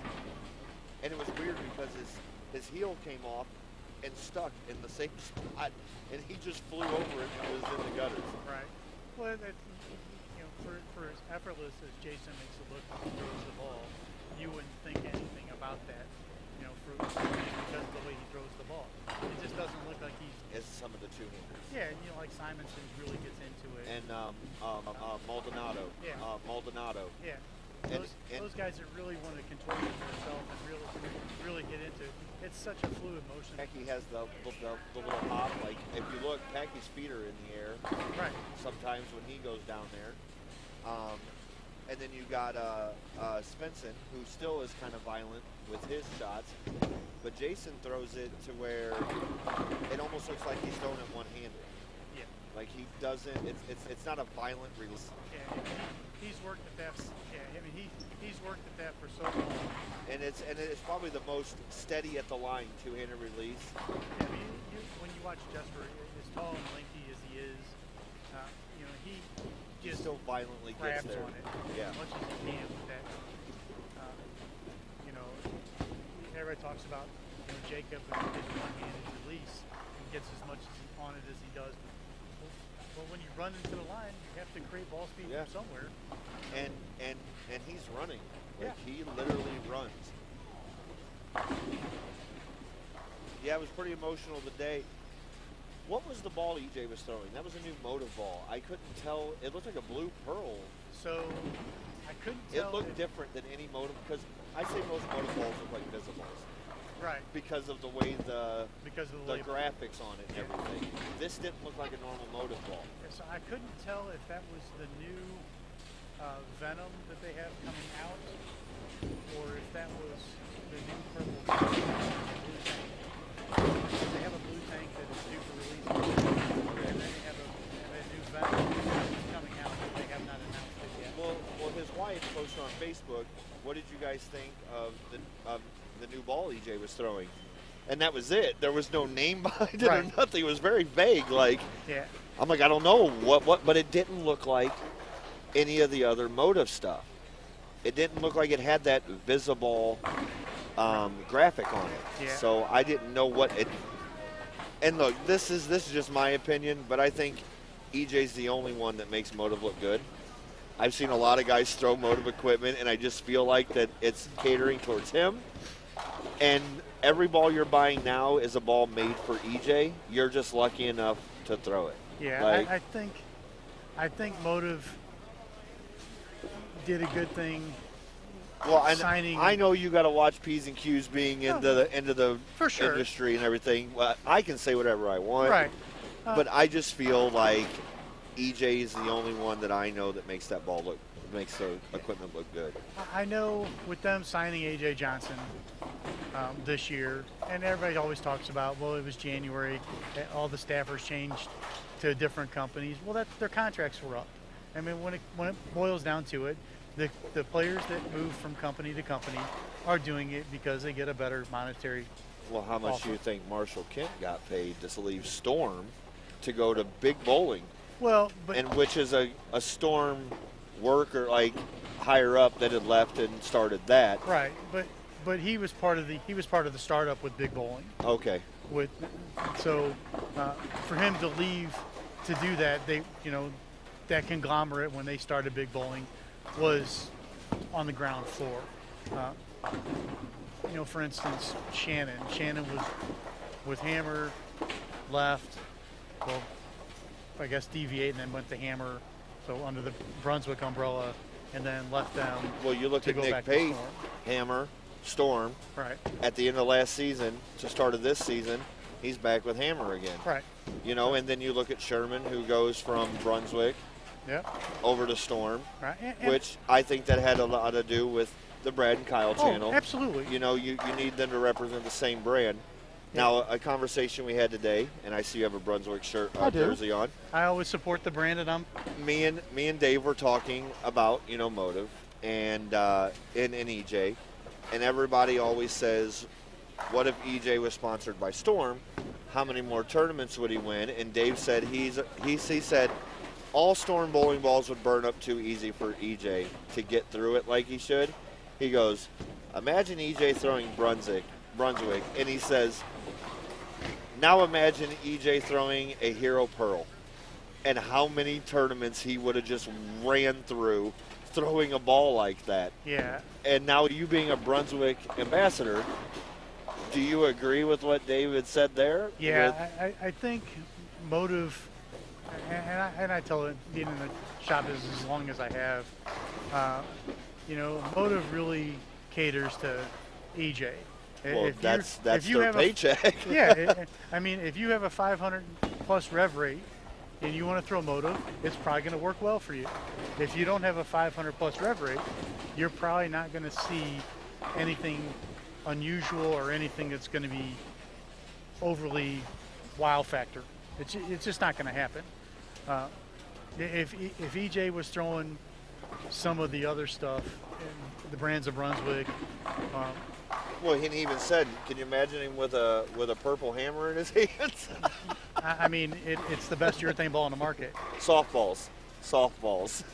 Well, Well, Simonson was one of the main reasons they came up with that 2-year older. He had drilled one of those roto grip grenades yeah, and was throwing it. yeah, On- from the early 2000s. Yeah, and one that I don't really like to watch, but when you have someone like Sean Rash who bitches enough about something, who made a complete ass of himself on a TV show, Yes, with Matt Russo. and still won. Yes, But you also didn't see Russo going 5 spare, 5 out. Or, sorry, taking the 4-pin out of that 5 count. yeah. I mean, yeah. Sean did. He made a complete ass out of himself on national TV, and he can say all he wants that he didn't mean it towards Matt, but he was He making meant it towards Matt. Yes. Yeah. he was making a point to say it right then and there, and he won the title because of it. And I get it. His daughter was in the hospital. I get all that. I think the cry was a little too much. I think the Oscar nomination needs to go to him. I think he needs to take a step back and realize who he is and where he's at, and that he's not the best in the world right now. So you can't act that way when you're not. I call it the Colin Kaepernick effect. If Marshawn Lynch takes a knee during the national anthem, he still plays again because he's that good. Right. Kaepernick wasn't that good to take that chance. Like, No. you're not that good to be taking chances like that. Yeah, like he took that chance after he got benched. Yes. Because he wasn't a very good But now you're quarterback. Sean Rash, who went from a Global 900 company to now you're under the Storm umbrella. Right. They only give one hall pass to only one Storm member, and that's Pete Weber. And that man says what he wants and does what he wants. He cussed on live TV, nothing happens. No one said nothing, no one threw a fit, nothing. Right. Because it's Pete. But Rash throws that fit, and now you're throwing equipment that you never used to throw. You're Yeah. throwing everything Storm and Roto Grip. You know, you're not. Where's your White Hot Badger? Where's your Honey Badger? Where's all these things you used to throw? Yeah. I mean, Sean made that, and I'm sure Bill gave him a nice big paycheck when he signed with 900 and Storm, because they're all under the same umbrella. So I'm sure Chrisman made him a nice paycheck with that. But Bill's only going to give that pass one time. Yeah. He's just not going to put up with it. Yeah. And especially when you win. At the end of the Right. day, you end up winning. Yeah, at the end of the day, you win a title and you act like that. That's probably your only pass is because you won. And Russo's a better person than I am, because they would have been bleeping me on ESPN or FS1. Yeah, for sure. Or he would have done that at some other time, and ended up getting a dead square snock right in. So what'd they fine? Did they give him a set fine for him for that? The fine amount, I believe, was undisclosed, but it was the one tournament that he got. Which didn't affect that set of tournaments. Right. Which is funny how that happened. You know, I mean, they're like, well, we're gonna suspend you for one, but we'll let you continue this. Yeah. Because now you're a ratings grab, because people want to see someone beat you now. Right. You know, they don't want to see you win. Yeah, which gives Matt Ogle a bad taste in his mouth, because he's trying to win a doubles tournament this weekend. Yes. You know, you look at when Maldonado beat Rash, it would have been better if Sean was left-handed and throwing urethane. It would have been tremendously better. But I'm pretty much sure majority of the world was clapping when Maldonado beat Sean. So what do they do now with these bowling balls? We're talking about the urethane. You can't throw anything under 2 years old. Yeah. Well, so do they just start making these again? And now are we putting a date on the side of this ball? So I haven't along with the serial number? I haven't seen any actual dating take place. It could be. Or do you run the serial number and the serial number, or maybe like the last two numbers of the serial number is the year? Yeah. So in years past, the serial number used to have the year built into when they were made. Gotcha. They don't have that anymore. So I would imagine that you're going to get a run rate from the companies that say serial numbers A through X, Y, or whatever these were produced in this particular year. Well, then it's going to have to be visible enough that someone can just look at it and know. Right. Just by that serial number, you know. And it only affects the pros. So it doesn't affect us. Right, yeah, it's not going to have an effect on the normal player. But the entire bowling community is in this uproar, like, oh, we can't use who's we? Yeah. You're not part of that we. Yeah, you know, when they threw the big old urethane, you know, commotion and everything, it's not going to affect the everyday bowler. So what is it with the older urethane balls that the pros aren't liking about it? Is it because they're not throwing them and they're not winning with them, or someone's going back to the older bowling balls because it's getting through these patterns a little better?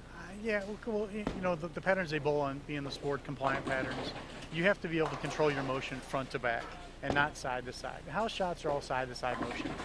All you want to do is sling it one direction and watch it come screaming the other direction. Bowling on sport patterns, you have to be able to control that motion, so you want to work it front to back. And urethane does that. So the technology now, the weight blocks are a little stronger compared to the Well, older look stuff. at the UC3.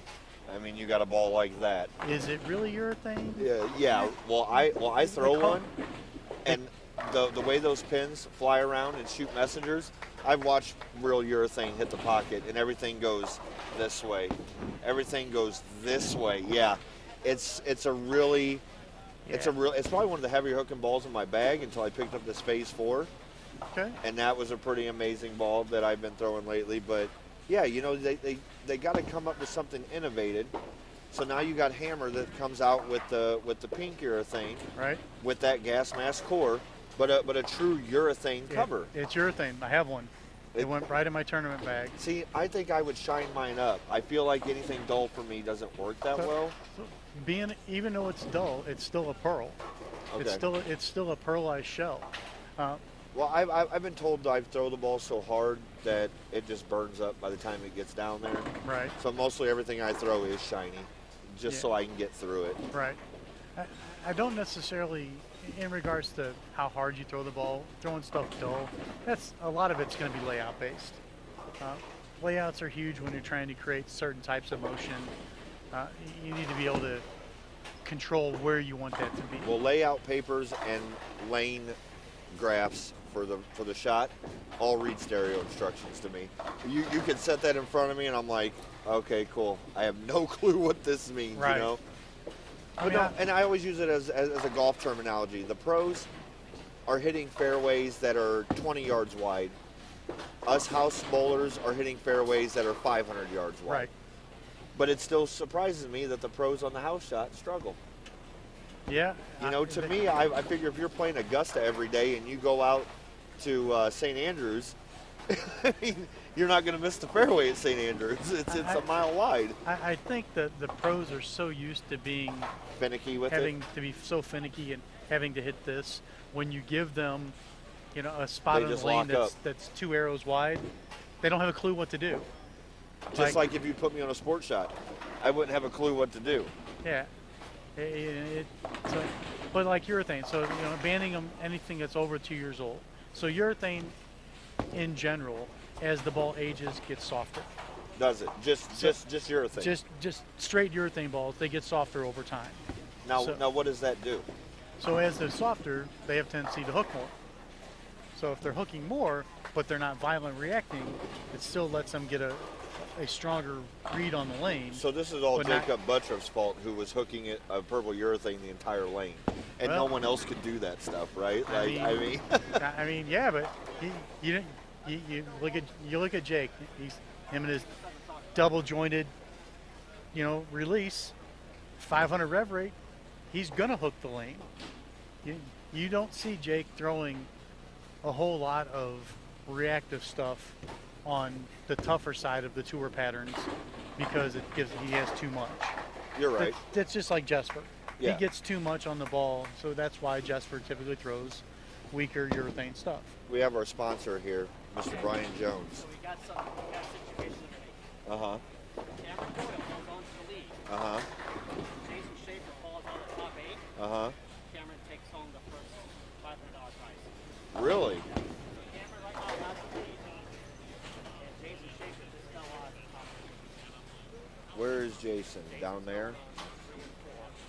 But he's down there. Came up 5 and 6. What did he shoot? 212. And what did Cameron shoot? Did he? Oh, there he is, 212. So he's at 1137. Charlie's at 1163. I don't think he dropped too far because the scores are not big.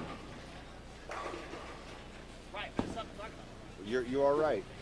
This is why you make the big bucks. So yeah, just like Brian said, if Cameron wins and Jason's out, I guess that's what Jason was talking about, being in the top 8. I guess.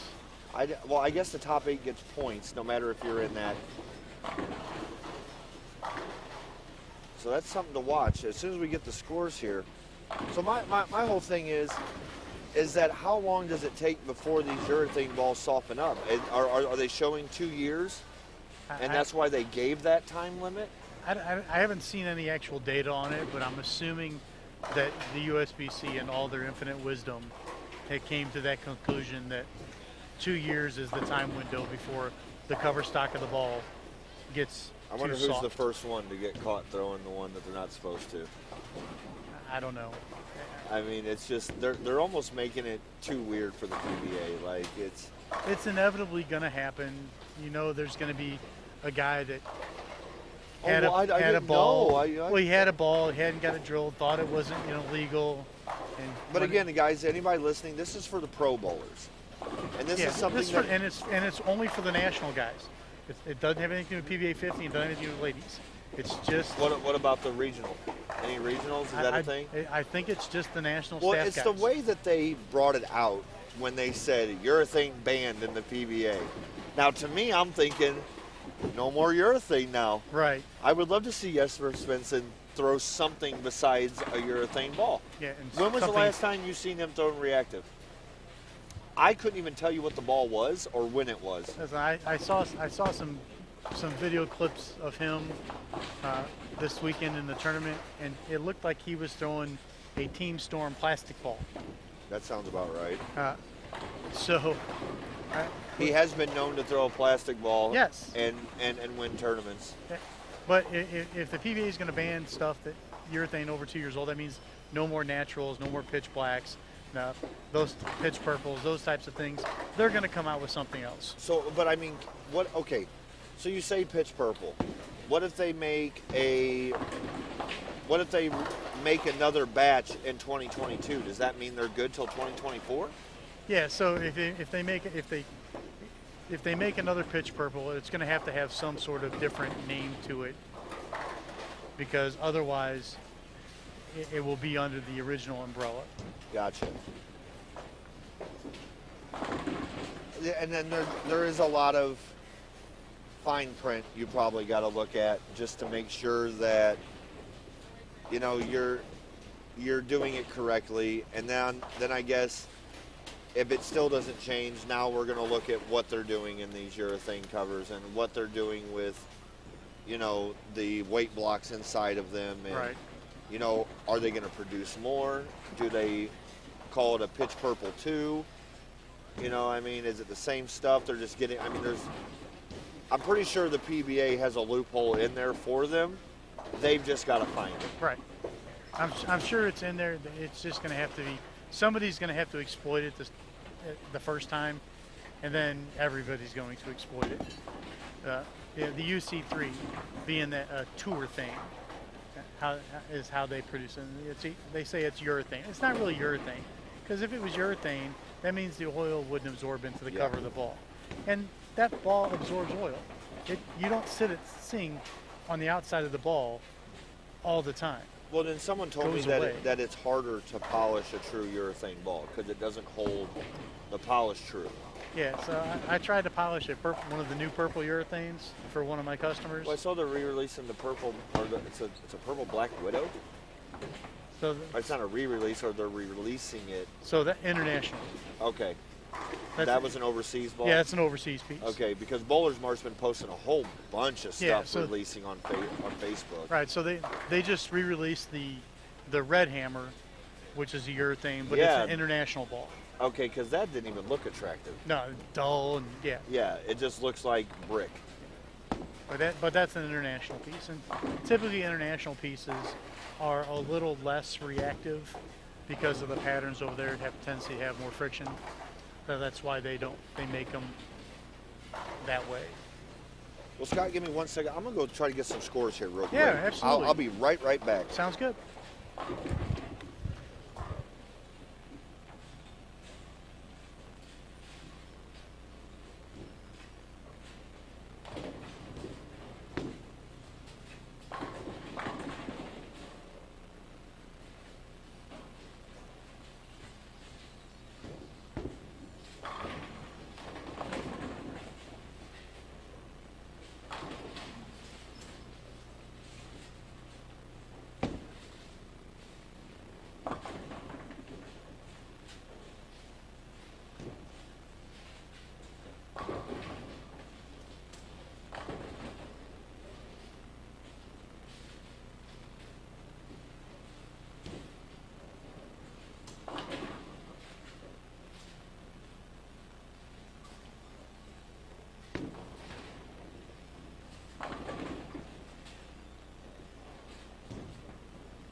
Okay, just coming back.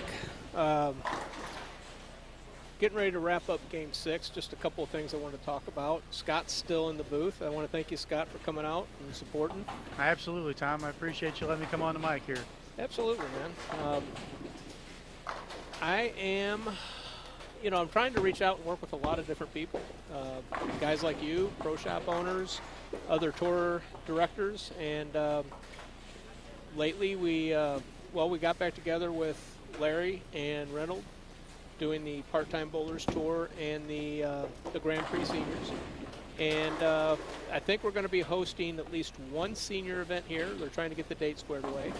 And Larry has been working on a Tournament of Champions, and we're trying to get that put together as well. Nice. So yeah, it's nice to be. I don't want to do this alone. It takes a team, and it takes a lot of people working together to make it happen. And those guys have been really good to work with. Me and Reynolds have been working together for, I don't know how many years we actually did it. Probably 8 years, 9 years. I don't know. It's been a while. It's been a long time. And I'm looking forward to working with them again. It's going to be fun. But we have their schedule here. We were originally going to have a graphic and have that scrolling across the bottom. We don't. But in the part-time bowlers tour, where are we at on that? That's the...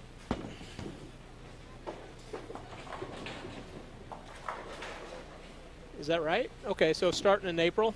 Yeah, it's starting April 10th. April 10th in Quonset. He's got the over-under 40 doubles. June 26th, the open doubles at St. Charles. July 24th, the over-under 40 doubles Imperial. August 14th, the Anchor Woman Trio. That's a new event. That's a new event. Yeah, I've heard a little bit about it, but I couldn't tell you a whole lot. Yeah, we should have Larry on here. We were originally going to try and bring him in to do the commentary tonight, and he couldn't make it out. But we have the ability to bring guys like that in remotely. And, you've seen the setup. The technology is there, but we have so much going on that we don't want to throw anything live until we get it fully tested. Sure. You just set yourself up for failure. So. Absolutely. So, yeah, and I think we'll have all the events on here, but definitely worth bowling some of his events. And I know he said that he was going to kind of slow down a little bit and maybe do a little bit less, 4 or 5 events a year, but it doesn't look like that based on his schedule. It looks like he's going full bore and ready to throw some more events. So, and I know you got the Grand Prix senior. Yeah, I got the Grand Prix senior tour. So it looks like next weekend they're going to have the over/under 50 doubles down at Concord. And then April 24th, they're going to have the singles event at Sunset Lanes. May 22nd, they're going to have a singles event at Concord or at Crest Bowl. And then June 12th, the Crestwood Bowl singles event. And then July 10th, the Shrewsbury Lane seniors or singles. I think Crest Bowl, that was the last event that we actually worked together. We did a big event. I don't remember what event it was. It was a team event, I thought. But that was a long time ago, and I haven't, I think we're kind of done going to other centers unless we can put in a full streaming setup where we fly the truss overhead and we have all the lanes, kind of like what we're doing here. Sure. And we have a match for this complete setup that you're seeing today. We have a mobile setup that we can take anywhere. And, it takes us about a day or two to get set up, but once we get set up, we can provide the same kind of tournament coverage that we're providing here. And I think by the time we do the championships, we'll probably go ahead and activate the whole house setup, so we'll have all 32 lanes going. We'll have a low side, we'll have a high side, and we'll put a commentator down on each so, they can call out the action, and then we'll be pushing out multiple streams as well. So we're working on streaming out each individual pair with scoring. It's really a bandwidth issue. We have all the equipment to do it, but we want to upgrade the internet here.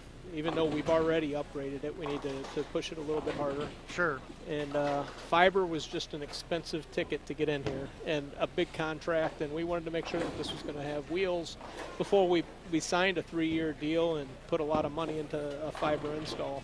Yeah, I know fiber is the latest and greatest, and it's slowly making its way this way, but it's still going to take a little bit of time. Well, and St. Charles has a new company that are providing ridiculous speeds, like gig up, gig down for $100 a month. Unfortunately, they're not scheduled to come here or to my studio for like another 2 years. I talked with their techs because I was really hungry to get them in here. Sure, and they absolutely. Said, no, they have their service areas, and they're not on that phase yet. We're like phase 2 or phase 3. So I think what we're doing is we're bringing in multiple high-speed lines, and we're just going to have to do it that way. But I don't know, your first time out, what'd you think? I think the setup is fantastic, Tom. I think you're really doing great things. I think the bowling community here in St. Louis really needs everybody to work together, to be supportive. Having Larry and Reynolds and you all work together again for the area is really going to be good for the St. Louis Bowlers. It's going to be good for everyone. You know, I think we'll continue to promote and push their events, and you know, they've been a great supporter since I kicked off on this reboot, getting me out there and really encouraging people to come out and support. And you know, I thank them immensely for that, because that's really what it takes. You know, this is not an easy thing. It's been a long road for me getting this here. Sure. And when I took some time off, I said I'm not going to do it again until I can do it right. And then, you know, partnering with Dan here at Cave, where we could actually come in and install the lighting and run all the cables to do a permanent install, just it makes sense. Yeah. So. Yeah, having a partner that allows you the freedom to do the necessary things is just huge. Yep.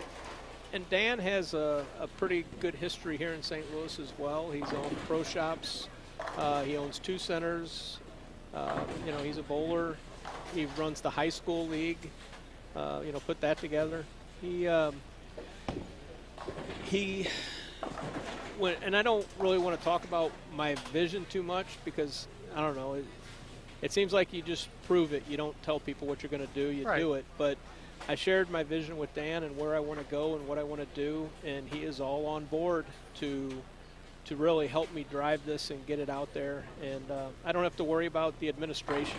And that's really, I'm just not good at that. You know, I'm good at the production. And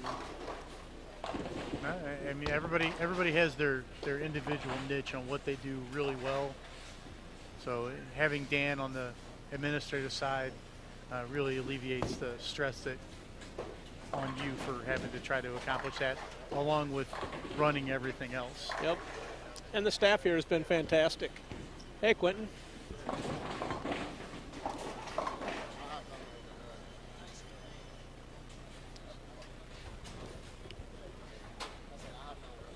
Okay. Yep.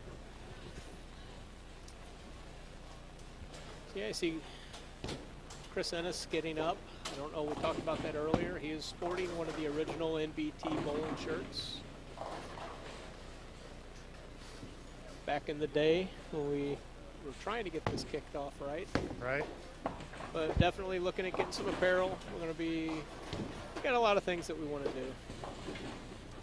Yeah, having a vision really helps when you can make the necessary moves in some sort of timeline that you want it to, instead of just flying by the seat of your pants and, well, we're going to do this week and we're going to do this next week, and we don't want to have to try to do that type of thing. Right. You know, that just makes you create for errors. Yes, and we've all made those. Made plenty during this. But I think we're on the right track for sure now. I really feel solid about the direction and the support that we're getting, and you know, the way the events are running. I have not had any major complaints. We had a little bit of issue on how we were going to pay out on our pots, top 8 pot, but I let the bowlers decide that. You know, we voted on it the first night, the first qualifier, and said, I'm going to let you guys decide how you want to, you know, pay this pot out. And it winds up that that isn't really what the guys wanted after they voted on it. So we did make that adjustment. We changed it. Well, and that's good. You make a few things changing like that. Having it make the top 8 and not make any money, or not even get your money back, when that's what everybody's striving to get to. Yeah, you walk out of here and you feel a little salty, Right. and you don't want that. If you're watching at home, please subscribe to the YouTube channel. You know, we're trying to get our subscribers up. Like us on Facebook, facebook.com/BowlinBT, youtube.com/BowlinBT, and it helps us. You know, it helps us get out there. And really, I think, I'm not sure where we're at on subscribers. We've been growing pretty fast, but I need to get to 1,000 before I can monetize the channel. So we're really trying to get that 1,000 mark of subscribers. So if you could subscribe, support, we appreciate it. I know we're winding down here. I haven't been paying much attention because I've been working on the production side. I know Cameron Doyle potentially overtook Jason Schaefer as the points leader tonight. I don't know where we're at on that. Brian Jones from Jones Mortgage Group is doing the $1,000 added money to the pot, and 500 is going out tonight to the points leader, and then another 500 at the end of this event. So thank you, Brian Jones from Jones Mortgage Group. I'm not sure. Looks like they're turning the scores now, but I'm pretty sure Cameron Doyle took them over. We'll see. Something else I want to talk about is the, you know, if you want to watch this, any of your bowlers, your favorite bowlers, say, who's on 3 and 4 and they start out on lane 3, you can go to the website. Every single lane is going to be up there posted, and they're all chaptered by game. So if they start out on 3, you know they're going to move over to 1 and 2, so you just go to 1 and 2 and then choose the second game, and you can follow your favorite bowlers, see every single bowler, all 6 games, without having to sit and watch, you know, stuff you don't want to watch. Yeah, that's a really nice option, being able to do that, because there's, you don't a lot of times want to watch somebody you're not interested in. You have one particular person that you want to watch. You want to be able to follow that person. Yep. Absolutely. I guess we had a breakdown on the scoring there on 5 and 6 for a minute. That's probably why they're a little late finishing up. The machine, I guess, rebooted. Less than ideal when you're at a tournament, but you know, things happen. Yeah. We had the entire network freeze earlier. I guess when the storm was here, we must have had a lightning strike or something. But every camera just froze, got booted offline, and we were able to cut to one of the man cameras and then get our network cameras back up and running. Well, Mother Nature can be that way at times. Can. Anytime it has to do with electric. And I'm going to have to get off here, Scott. I think we got to get ready for the match play, so stay tuned. If you're watching at home, we have the match play, top 8. I think, let's see, we're what, 11 through 15.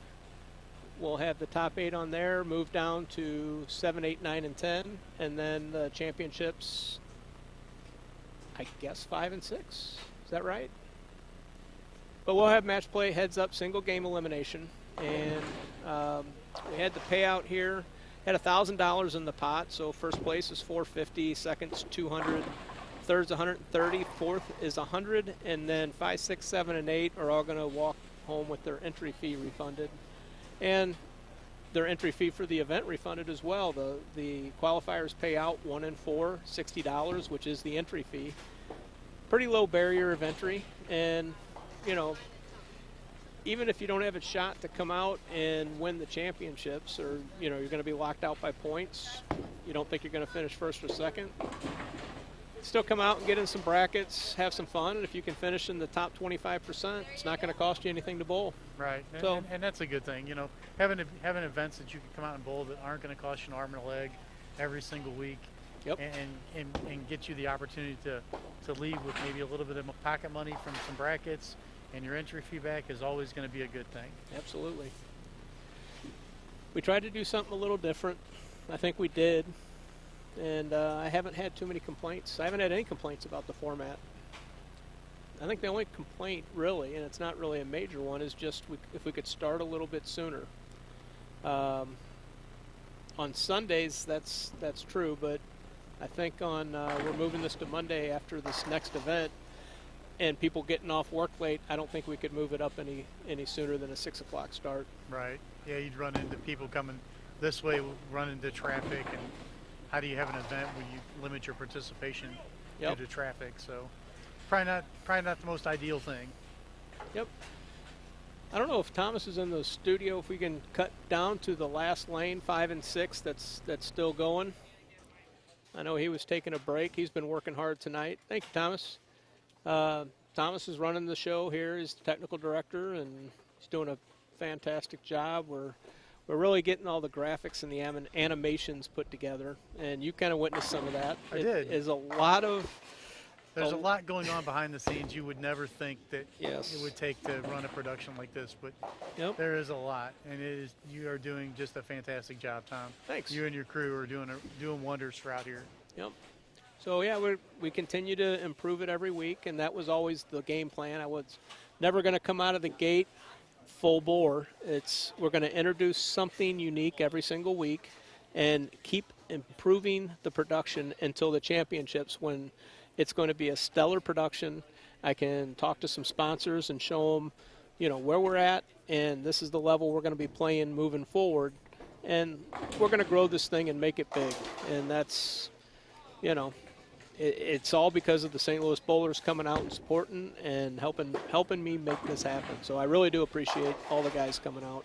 Yeah, and I'm sure the bowlers that come out and support, they're going to appreciate everything that you do, from running this event to the prize fund and growing the prize fund and having brackets and anything that is going to help the bowlers to make a little bit more pocket change. They're going to appreciate that. Yep.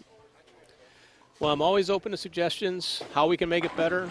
Nice, Ray. Always looking to make it better. I'm always asking for feedback, and I have to be honest, I'm not getting a whole lot. So I guess that means we're doing it right. The less you hear, the probably better you're doing. Yep. I used to do legal video and work with the city attorney. He's like, I don't know if we're doing good. There's no one showing up to these meetings. And so, no, believe me, if no one's showing up to the meetings, you're doing everything just the way you're supposed to be doing it. Because I've been involved in some city debacles where, it's the torches and pitchforks, and they're always looking for somebody to put the blame on. Yep. So, the less I hear, the better off I am, I guess. I am going to get off, though, Scott, and I do appreciate you coming out. Tom, I appreciate you having me out. It was a fun event. Come out and check it out and make sure everything's going on. Definitely going to be supporting in the future.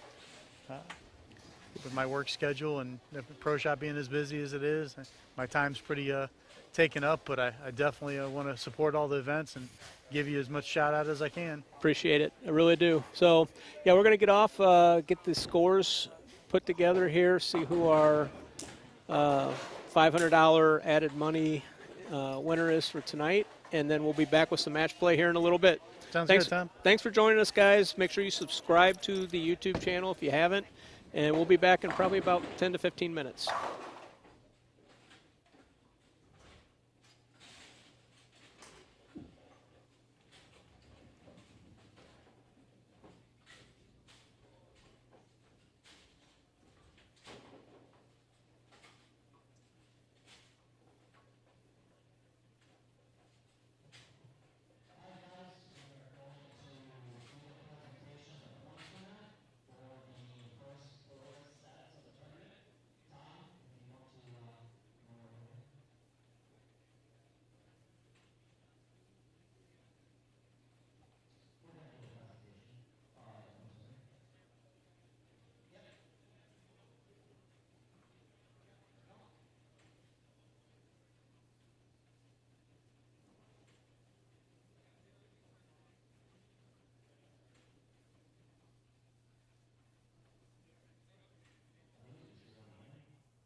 All right, guys, welcome back. We are here for the top 8. I have a special guest in the booth with me. Our special sponsor who gave us the extra money for the $500 prizes. We got Brian Jones with Brian Jones Mortgage. How are you today, bud? I'm doing good, man. Well, tonight. Yeah, tonight, right? It's real late. I did not bowl very well tonight, so that's why I'm sitting up here chatting with you. But nonetheless, I'm doing awesome. We did give out the $500 bonus tonight, and it was a wild ride, to say the least, coming into tonight. Jason Schaefer had a pretty substantial lead. He is at 380 points coming into tonight, and then there was a group of guys around 250 points. There was 3 tied. Yeah, it was Michael Hottie, it was Cameron Doyle, and it was Andrew Orff. Yeah. And Hottie and Orff didn't show up today. Yeah, so really it was just the only guy that could catch Jason was Cameron Doyle. Well, let me real quick before we go into that. Let me go down to the top 8, and then we'll tell everybody what had to happen. Yep. And what did happen. Perfect. So the way this is starting out is Cameron Doyle qualified first, Chris Enos is second, Charlie Reed is third, Zach Lungwitz is fourth, Rodolfo Madriz is 5th, Ray Spink is 6th, Derek Madsen 7th, and rounding out the top 8 is Dwayne Stegmeyer. The winner of these top 8, what they're doing is it's the top 8 bowlers who paid the extra $30. They bowl a 1-game, 8-man single elimination bracket. The first 4 losers all get $30. Fourth place gets $100, third place gets $130, second place gets $200, and first place is a whopping $450. Now, as Brian was alluding to, Jason Schaefer did have a pretty substantial lead. So what had to happen was, not only did Cameron have to win the tournament, he had to shoot 300, and Jason had to not qualify 8th. Absolutely correct. And the reason why is and if one of those 3 things don't happen, yeah, Jason wins. Jason wins. Yeah.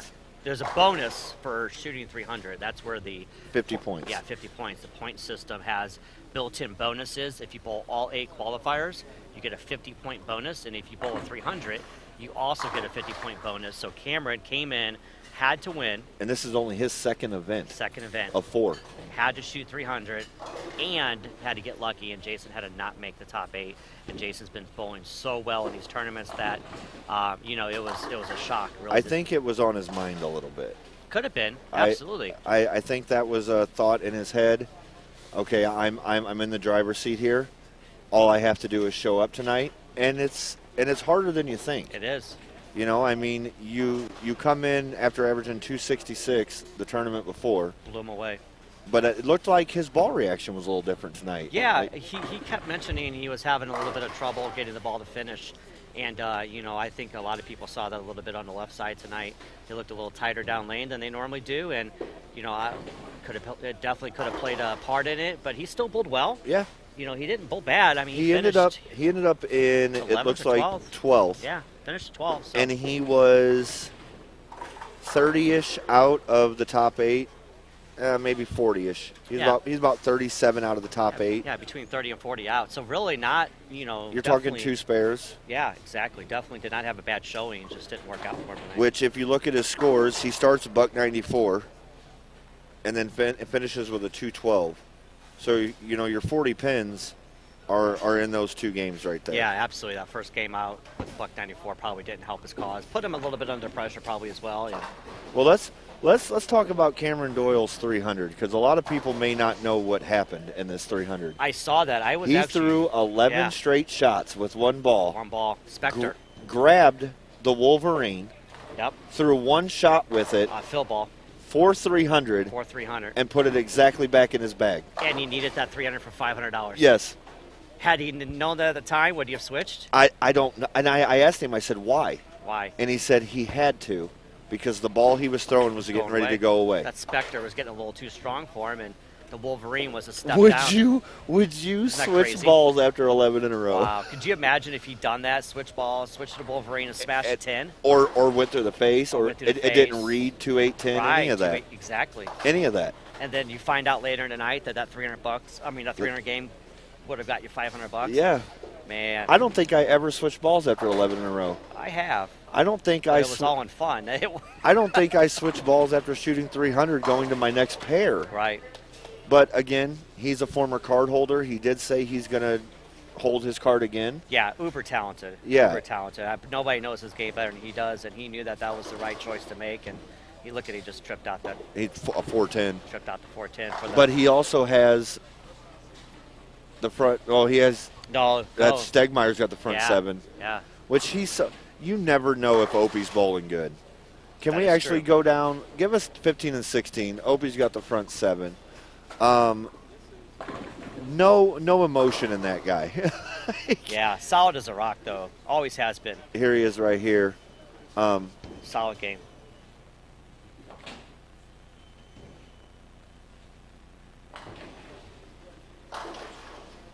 Ten back.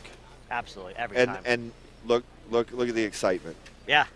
Yeah, but always been a good player. Been one of the best lefties in St. Louis. Probably one of the most underrated bowlers in the St. Louis community, in my opinion, at least. Oh yeah, I mean he's always quietly. He may not win tournaments, but he's quietly beating top you five, in brackets, yeah. and he's always in the top 3, top Yep. 5. Always making money. And it's just between him and Eric Samowski? Samowski. Yeah. I think every ball that they throw is going to go high. Yeah. Especially with Eric. Yeah. I watch him slow wheel that ball, and I'm like, well, that's through the face, and it Absolutely. just sets right up in there. So Cameron, it looks like Cameron's going to be knocked out. The game's already over. Yeah, that's an upset, huge upset over But there. at this point, Cameron destroys brackets tonight. Sure. He wins $500. Absolutely. He won his second tournament Yep. out of 2 that Yep. he's bowled.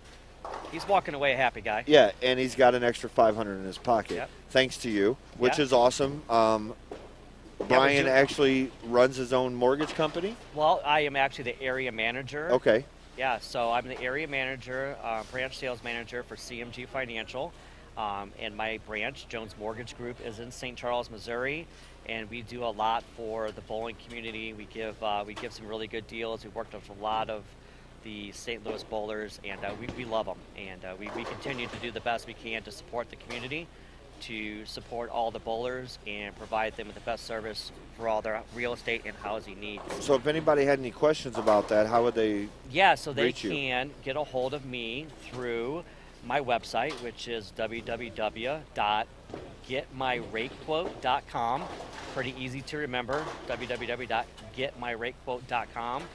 They can find me on Facebook as well with the Facebook search of Jones Mortgage Group, and get a hold of me and ask me any questions you want about finances, about real estate, about investing, about mortgage rates, about buying a house, about selling a house.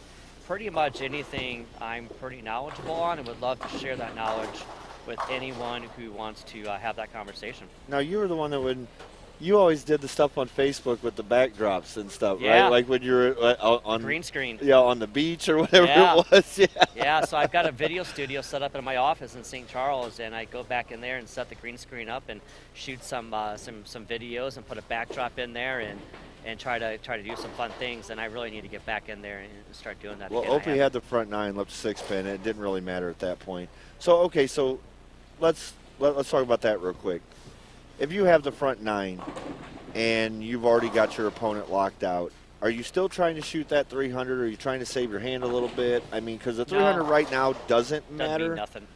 So I Yeah. mean, and then the emotional high, Yeah.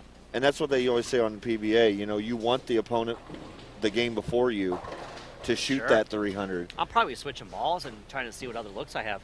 I'm taking that opportunity to, I know I got to look at the ball I got the front 9 with, right? But I'm getting ready to move pairs, right? They're moving left. So I want to see, what a step up or step down is going to look like in case I need to go to that the next game. Well, Schaefer said he had to move more tonight than he's ever had in a while. Well, we had more lefties tonight, Yeah. too. We had Charlie Reed, who's sitting here on 9 and 10. Good bowler, a lot of hand. Yeah, Derek. Derek is here. Opie, a Yep. lot of hand. So a lot of lefties, a lot of hand. One of the guys out there tossing some urethane out down the lane, creates a little bit of a change in the pattern. So, they had a little bit more obstacles to overcome. Well, I mean, let's talk about Chris Enos here. This is his first event. Yep. Been around the game a long, long time. Yep. Good guy. He has the house record at Sunset Lanes does. with 880 something. It's something ridiculous. Yeah, 887, I think. Yeah, it's something ridiculous. It's a ton. It's what it is. And he's also rocking the original NBT The bowling original shirt. from like 10 years ago. Apparently, there's only like a handful of those It's made. a collectible. It's a collectible item. It really is. And he even got his name on the back He of the does. shirt. Like, He does. So you got Derek's got what's he got? 250 left. and Ennis has got 240. 45. Yeah, it's close there. Ray's tried to keep it close over here. Ray's 230 to Charlie's 250. It looks like Rudy is getting up with 210. Zach needs to mark. Zach's got 240. So Yeah, he just needs a mark. He needs to stay clean. Looks like Ennis is going to lose this one. yeah, that puts him in 2 1/4. It looks like Derek just needs to stay clean for 230. That was a big strike for Rudy. But it looks like they're fast tracking. Yeah, Zach's already got it wrapped up. Yep. Yeah. He looks like got it's gonna be- 212, 208. He needs 4. He needs 5. Yep, looks like Opie's going to advance. Zach's going to advance more than likely. It looks Derek- like Derek, as long as he can stay clean. Yep, It looks and- like let's go to 9 and 10. That's our action right there. That's our closest match. We got Ray up here. He's got a possible 230. And then you got Charlie with 250. Yep. And how big is that 9 out first frame Huge. right now? Yeah. And absolutely. that's the weird thing about bowling scoring. I mean, you lose 11 by missing 1. Yep. Or my favorite is the better you start, Yep. you get punished. That So- could be the truth. That was a big strike for Ray. Yep. So say you start with 9 spare and throw the next 11, Yeah, but I 250. start with the front 3 and miss my 4th frame and throw the 279. rest, Yep. you beat me because I started better Yep. than you. Absolutely. And we still struck the same. Yes. Ooh, Uh-oh. That was huge. That's 710. That puts him at 222. And you can see that to the right of your screen here. So I'm glad we got these lanes 9 through 12 pulled up. This is a big shot right here.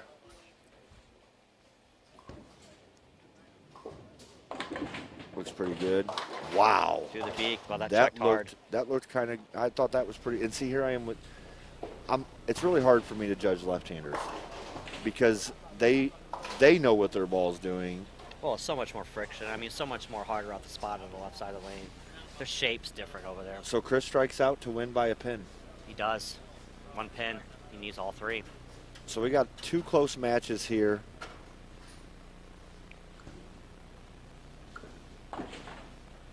All right. So we got 236 off to 235 Yeah, 1 on pin lane difference. 9 and 10. We got 225. If Chris strikes He out, needs all 3. you got to have all 3. I got to have him have all 3 guys. I don't want to be the only one. Oh, he fumbled it. Oh, and he Oh, carried. big shot. That was huge. Senior carry. That was huge. How we make Hall of He said it's the shirt. He said it's the shirt. Hey, All finish night. up. I don't know if you've been watching, but all night Chris has had that carry. So we all need to get us some MBT shirts Yeah. so that we can have some of that Oh, carry. look at this. Ooh. Yeah. So here's the thing about Chris. His wife just completed a form of colon cancer. That's correct. It wasn't anything that was as what he called a death sentence. It was something that was going to be taken care of but needed radiation and stuff like that. That is correct. She is better now. She is doing better, which got it. we're all very thankful for. And Chris has been amazing through all of it. Yep. I mean, you got to understand they've been together over half their life. Oh, he just whipped it. Oh, that was huge there. But for him to come out, you know, now that she's doing better, Caitlin's off to college Yeah. bowling. Yeah, do what he loves. He's been a solid bowler for years. Absolutely. Years. And also one of the best human beings. Okay, so let's go to 11 and 12 solo. We're going to watch Chris here. All 10 wins by 1. 9 is a tie. Anything less, Derek sits on the bench and wins. If I had to guess, he's going to give this one the business. Oh, he's striking.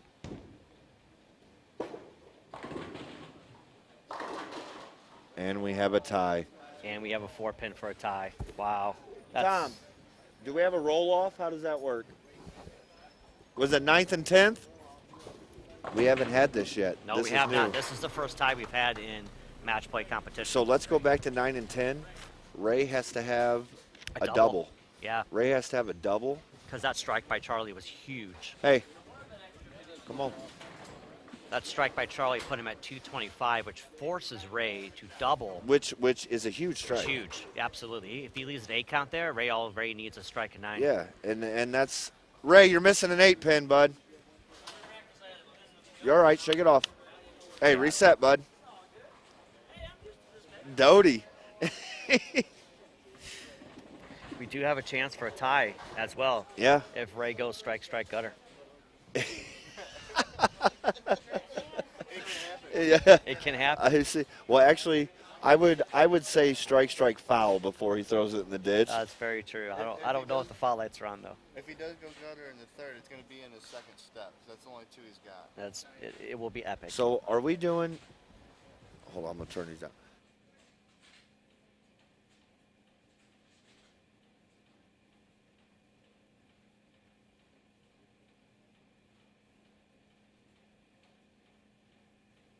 Okay, so we will be doing a 9th and 10th roll-off. Ray's got to have this one right here. That's money. Oh, Doty.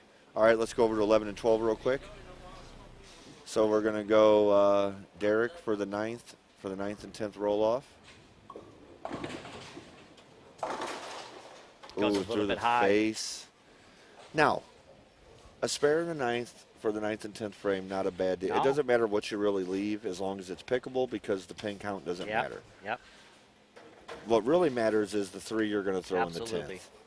Because even if he spares and goes 3, Chris has to have all 4. Yep.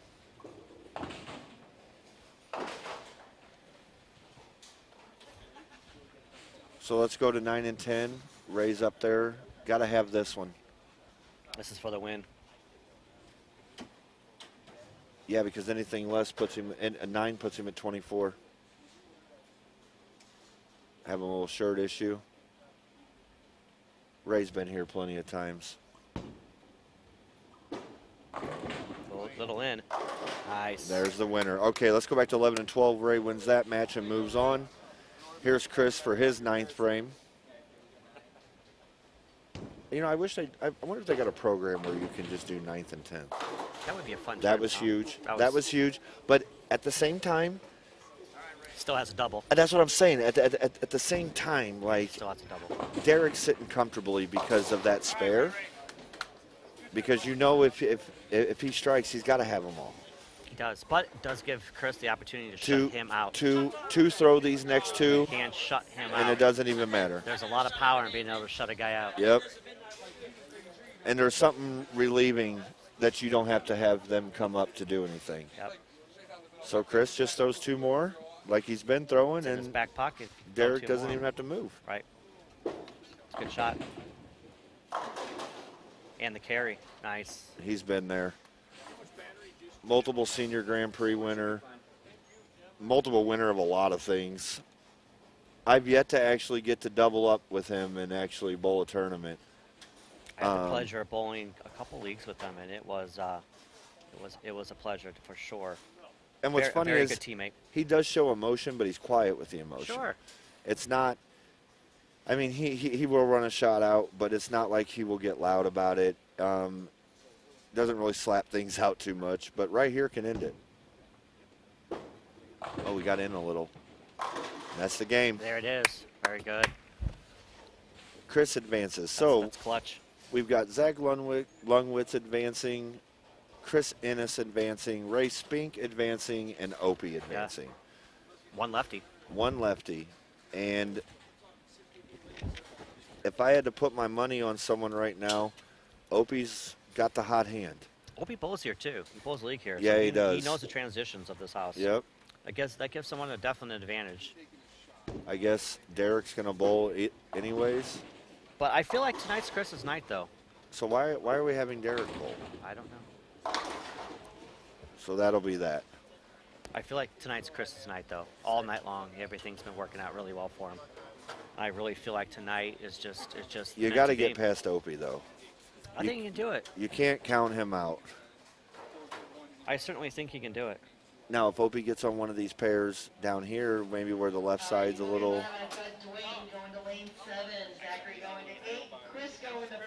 Zach and Opie, and Chris and Ray. Put your names on in, two balls per lane, and then go ahead and hit All right, we're going to let them get into practice, and we'll be right back with Brian Jones, talk a little bit more about everything he's doing for our bowling tournaments out here. So my name is Chase Rhodes. Thanks for tuning in to MBT, and we'll be right back.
All right, guys, we are back. We have the final four. The low scorer of the final four will win $100. The next loser will win $130, and then the final two will make $450 and $200. So we have Dwayne Stegmeyer versus Zach Lungwitz on 7 and 8. We have Ray Spink versus Chris Innes on 5 and 6. We got Ray up right now, wearing the Hallmark shoes. Those are great. Those are great. So what's your prediction? Who's winning this?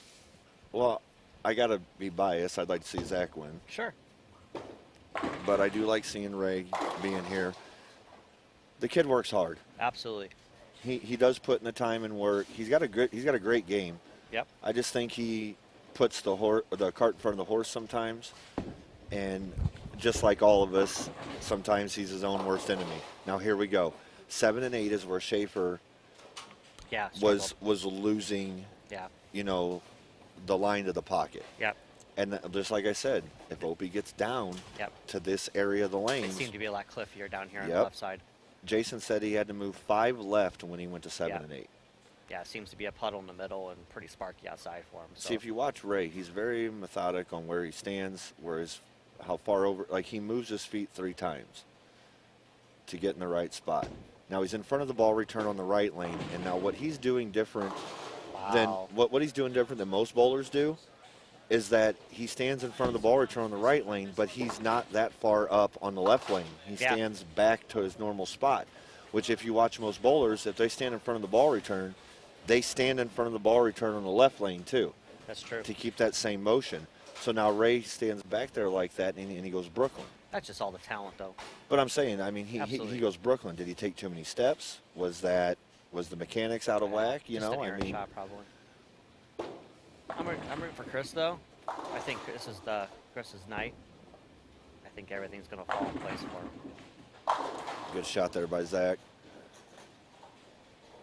Zach actually bowled the top 24 high school 700 club today. That was today, wasn't it? Yeah, over at Bel Air Bowl in Illinois. And he was the last cash on it. Nice. That's a fun tournament. Yeah. The top 24. What that is that's one high school boy, one high school girl, and one adult bowler that bowls in the top 24. Club.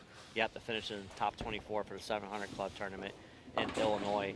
And then they match them up into a trio, and then they get to bowl together and compete for scholarship money. And boy, the handicap was high out there on that one. I think the lowest was 350 pins. Yeah, they get a lot of handicap, but they keep it pretty balanced, yeah. Make it pretty fair. So usually the higher average adult bowlers get the lower average high school kids, but it's a fun tournament. Everyone looks forward to it every year, and I know the kids do, and I know the adults do as well. Now, see, Zach was working on his thumb a little bit, his actual thumb a little bit before that shot, and then got a little inside. So I don't know if his thumb's tearing up a little bit, which mine started doing that today. I was just gripping the ball so hard out there out in Cape. I just had to get it right early enough because there was nothing in the middle out there. It was crazy. And where was that at? That was at West Park in Cape Girardeau. Oh, you were down in Cape Girardeau. Yeah. Bowled the lemon coin doubles. Put some miles on the car today. Tim Barrett made it his job today or this weekend. So I hear. Yeah. He had a career like day bowling down there. Today he went 809, 858. It's not bad. Here's a good day. Here's the fun fact of the entire tournament, and I hate Ray. that I got to keep saying it. Tony Resnick shot 278 his second game. Okay. And lost 40 brackets. Wow. To Tim's 279. Wow. So Tim goes 79, 79, 300. Wow. Now here's the other fun fact.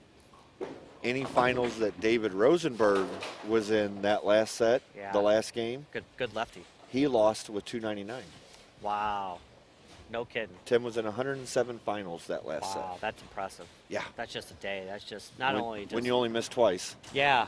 Yeah, it's just uber amount of talent. Now, I will say this, and it's taking nothing away from him, but when you shoot 809 on the fresh and you get lucky enough to go to your next set and you're on the fresh again, you know, and everybody else on the burn, Yeah. It's just luck of the draw at that point. I don't think it would have mattered, well, though. Well, what happened was he was supposed to be on the burn, and their lane broke down, so they moved him to the right, which was a fresh set of lanes. Fresh set. And he goes 79, 79, 300. Now, I Yeah. mean, you still got to throw the ball. Sure you do. But all of us wish we were on the fresh Yeah. again, because I shoot 744 on the fresh the first squad. Yeah, but when you have that kind of weekend, I don't think it would have mattered if you Yeah. bowled in the parking lot. I Even think he would have shot 800. Well, his low set was 745. Yeah. Yeah, when you're that on, again, it doesn't matter. So, yeah, he took first and second, and I think he cashed his other 3 squads. That's awesome. Yeah, he won with Jeremy Hunt. Very good. Oh, Tough shot there for Quitterton. Zach. Now, here's the thing. Opie's in the lead right now.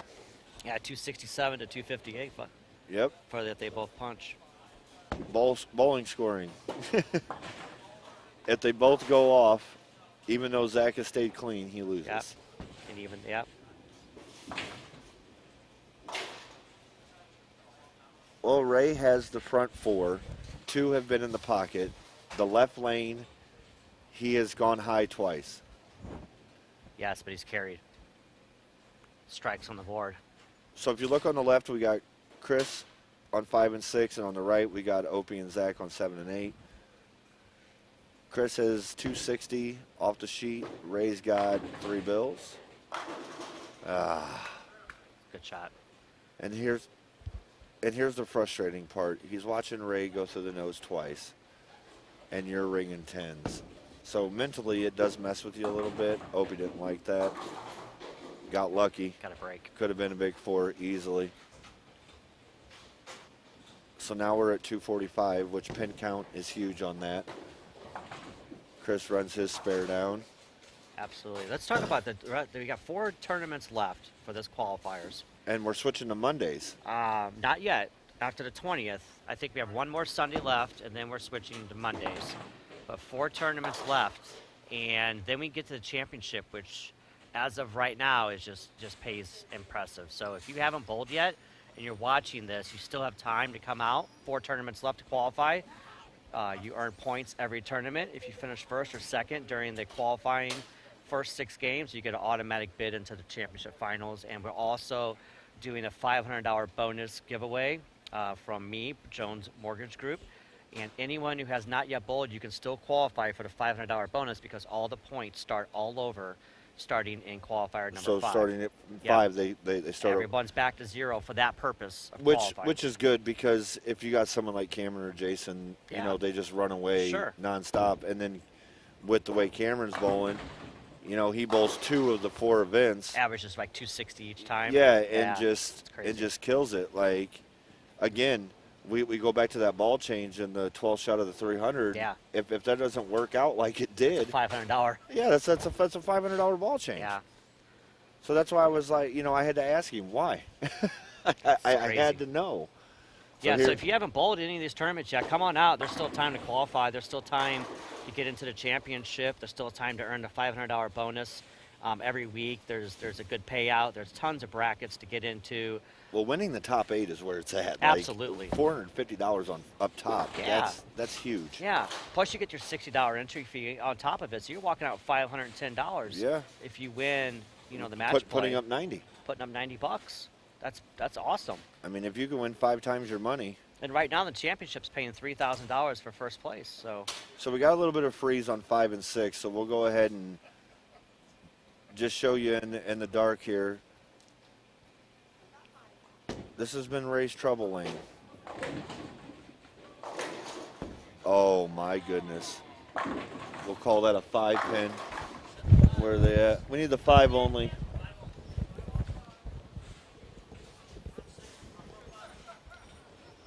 See, Zach needs to stop messing around and start focusing on his game. He's more worried about other stuff than what he's doing. I think Zach's going to be just fine here. Yeah, but you got to focus. You're talking about $450 here. You are. You don't need to be talking and bullshitting with people. You are. You know? $200 if you make it to the finals, guaranteed. That's a good shot. Boom! Look at that.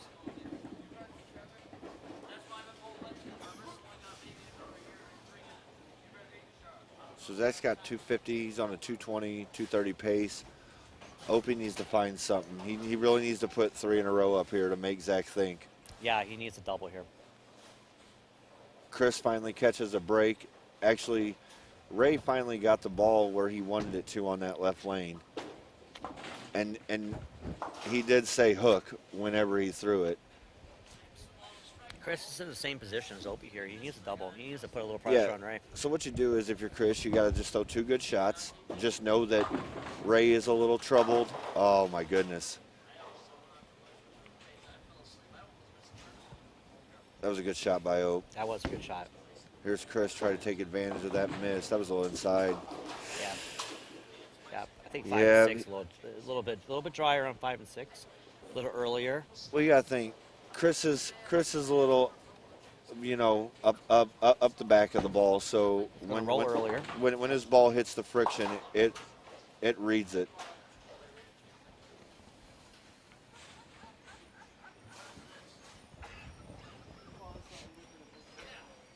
Only in Newtown.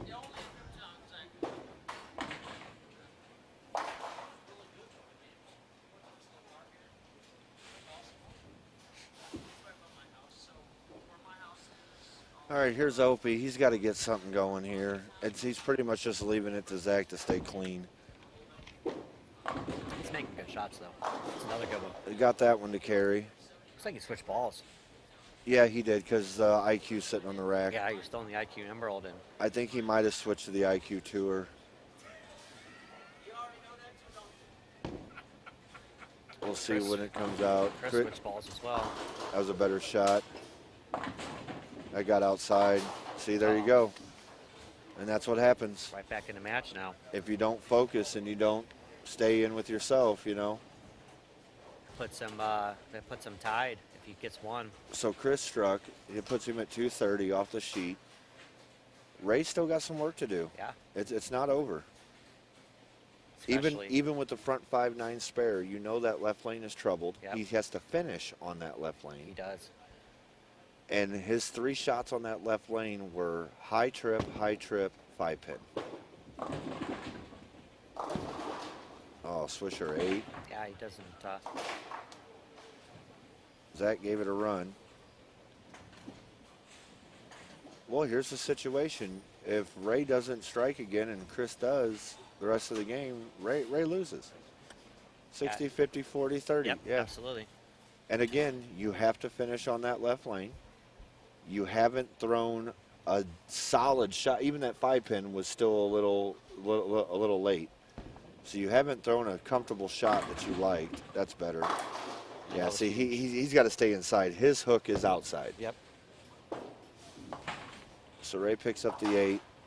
Gives Zach a 1-pin advantage over going into the Opie. 10th. Yep. So Opie can strike out and force Zach to throw at least a double. But I don't think Opie's very confident. I mean, you're also just switched balls.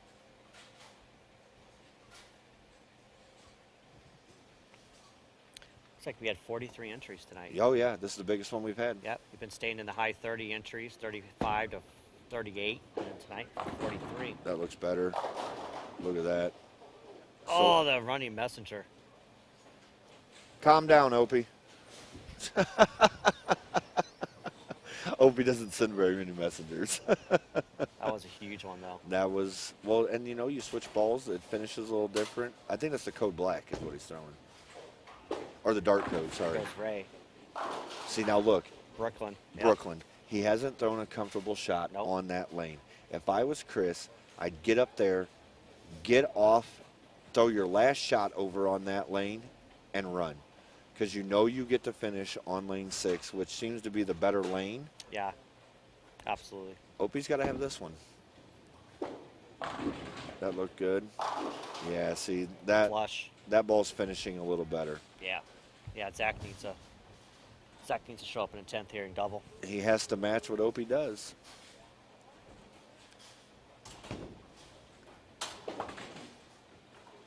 And chopped. Chopped for Ray. So that's now that's 4 shots on that left lane. Now let's get back again to how this is Chris Ennis's night. Everything is going Chris Ennis's way tonight, no matter what. When you think the guy is down and out, something happens to bring him back to life. He still has to double. He's got to take advantage. These next 2 are 10 in the pit. Yeah, Opie. That's just the way his night's been. Opie switched balls at the right time. Chris got to have this one. That's a good shot 10 in right the there. pit. I'm telling you, Chris Ennis is nice. So look, a ninth frame strike here. If he can get off lane 5 with a ninth frame strike. Okay, if Chris strikes in the ninth, Ray doesn't beat him. I don't think there's any No, question. I mean, that not he's just striking score wise, but I don't think Ray finishes on the left lane.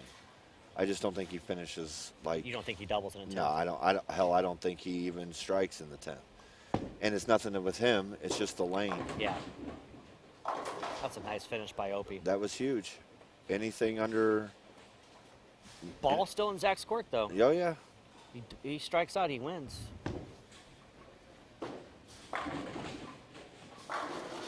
Another 10 in the pit for Chris Ennis. Nice shot. Gotta have it. There's one. Nice shot, Zach.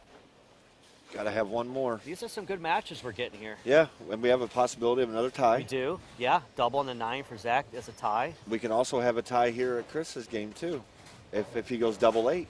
Yep.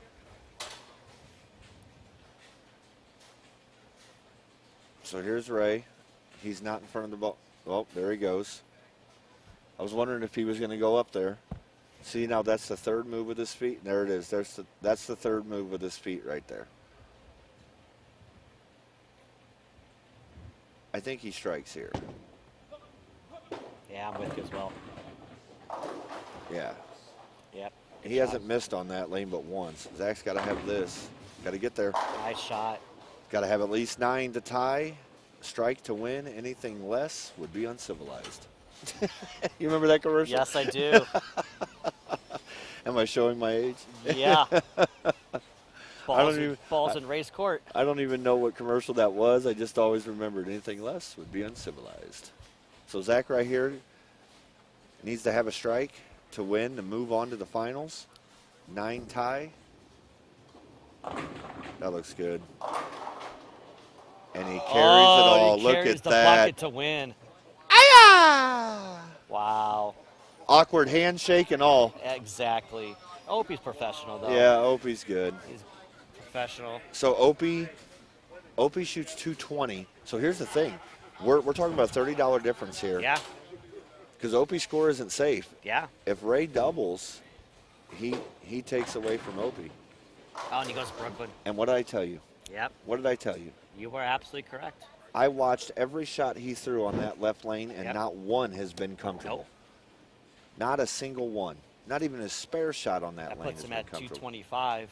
Which Ennis can still, needs the first strike. but we're also talking, you know, it is $30, but Yep. we're talking $30 here. You know, He needs, I mean, striking 9 to get that extra $30. if you miss $30 100 times, you know, I mean, Yeah. so Gas money. he's got to spare About this. 3 gallons of gas now. Yeah. All right, he's got the 5-pin spare. I wonder if he even knows he needs to shoot 224 to get that extra $30.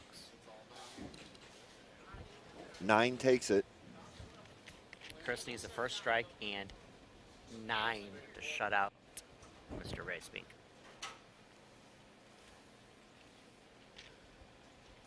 This is far from over. Chris has still got a strike. It's Chris Ennis' night. Now, 9 spare 9, we tie. Mm-hmm. If Ray strikes. But Chris has at least got to get 9. Actually, 8 spare strike is a tie. Well, no, 9. I was right. So that's 9, huge. 1 pin. That's huge. It's a good bowling out here. Hey, Ray, even if you lose, that 1 pin made you $30. So since he shot 23, I'm just saying, you made an extra 30 no matter what.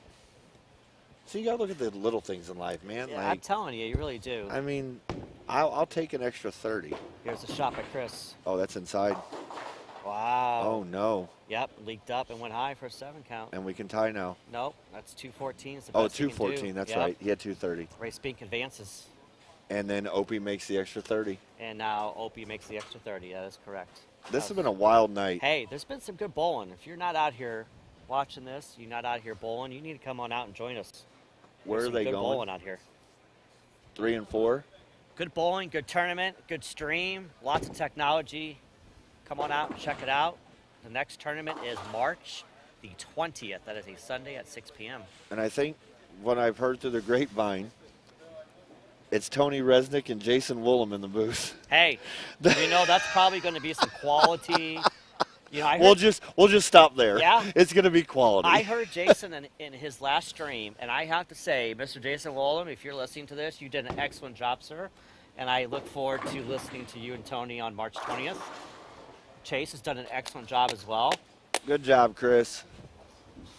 So Chris shoots 214, Ray shoots 224, Zach shoots 224, Yep. Opie shoots 223. The 20s. 220 is our prime game right now. Yeah. Shot continues to break down, and they continue to go left.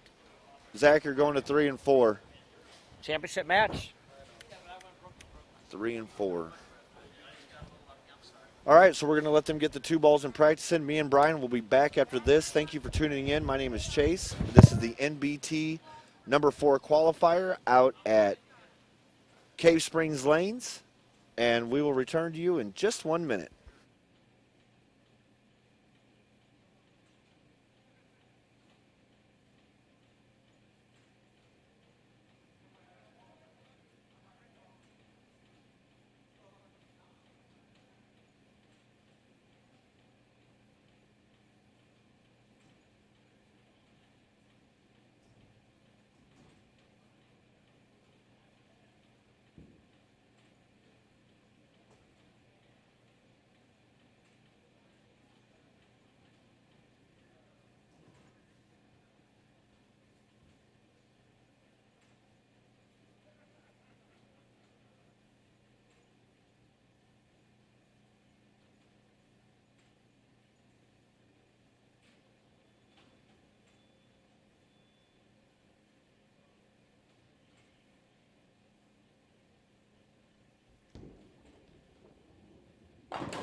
All right, guys, we are back. We are on lane 3 and 4. We got Ray Spink versus Zach Lungwitz for the final. Winner takes home $450. Second place gets $200. So we're going to go ahead and get down to lane 3 and 4. $450. That's pretty good for. It was a good shot by Ray. Now we got the mainstream cameras going here Yeah, these now, look boys. awesome. Here we go. The production level takes another leap forward Yeah. on these. Have you been in that Yeah. room back there? Yeah, Isn't that that crazy? studio, it's legit. A lot of good things coming. Like I said, I remember when Tom first started this. A lot of people don't know I've been working with Tom for going on 5 years probably. I did one of his first events, and Tom keeps me in here because he knows I won't hold any punches. He knows that I don't have a horse in any of these races when it comes to ball companies or bowlers or any of that stuff.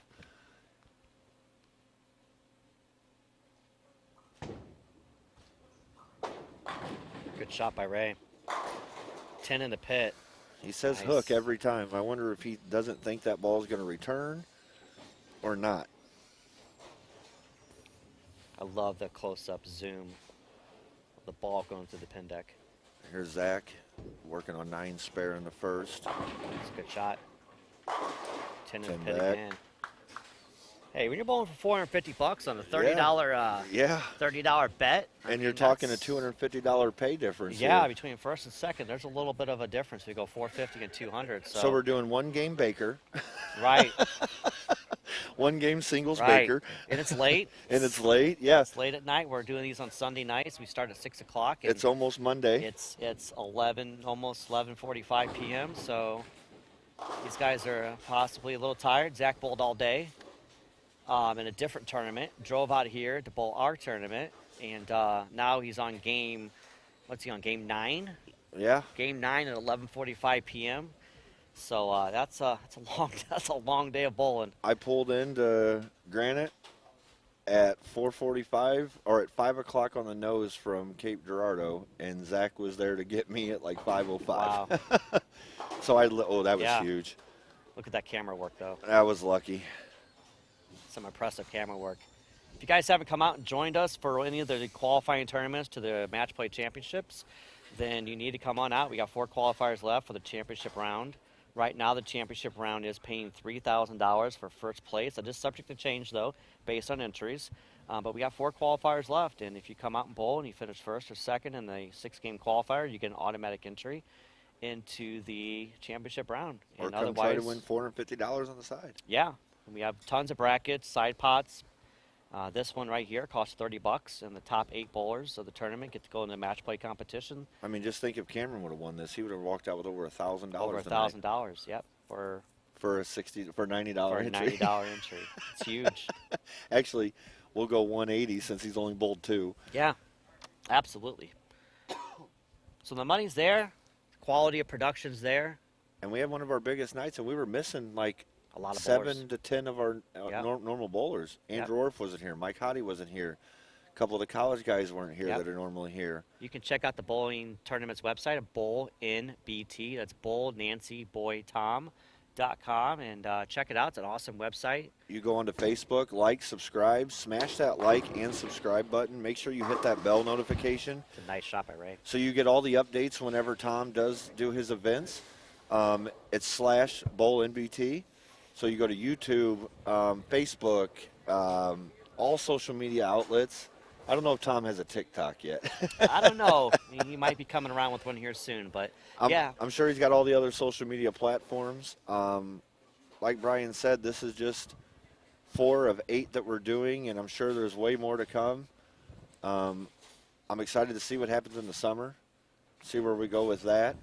If you check out the website, you can get some extra videos on there as well that are uploaded. You can watch individual pairs, individual people. There's a lot of content on that website at bowlnbt.com that you can check out. I would like to see a full field one of these times. Nice shot again by Ray. This has turned out to be a pretty good match. Well, Ray's got the front 4. Zach's got 270 sheet. Looks like Ray's got a little more room on 3 and 4 than he did on 5 and 6. See if Zach can get a string going here. It's a good shot. Oh, the ball just kind of it just died. died out. I don't know if he missed at the bottom or he just got Well, it he's in a bowled little bit. 9 games tonight, plus the ones he bowled earlier. Yeah, he could just be getting tired, Yeah. and I wouldn't blame him. Well, here's the thing.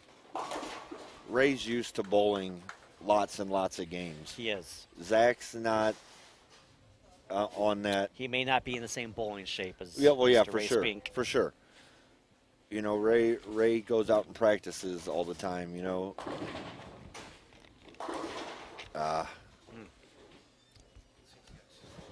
Chris, always a pleasure, bud.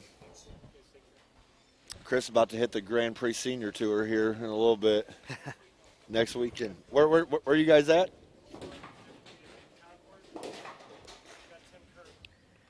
Am I signed up for that? Is that me and Getzlow? It might be me and Getzlow. Oh, goodness. Ray's coming up here. A double in the 5th and 6th could put a lot of pressure on Zach.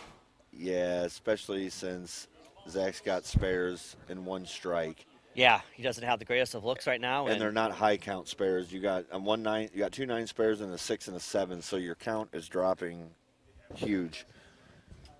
A double here would be pretty catastrophic. To So Zach's chances. let's watch the feet. There's 1.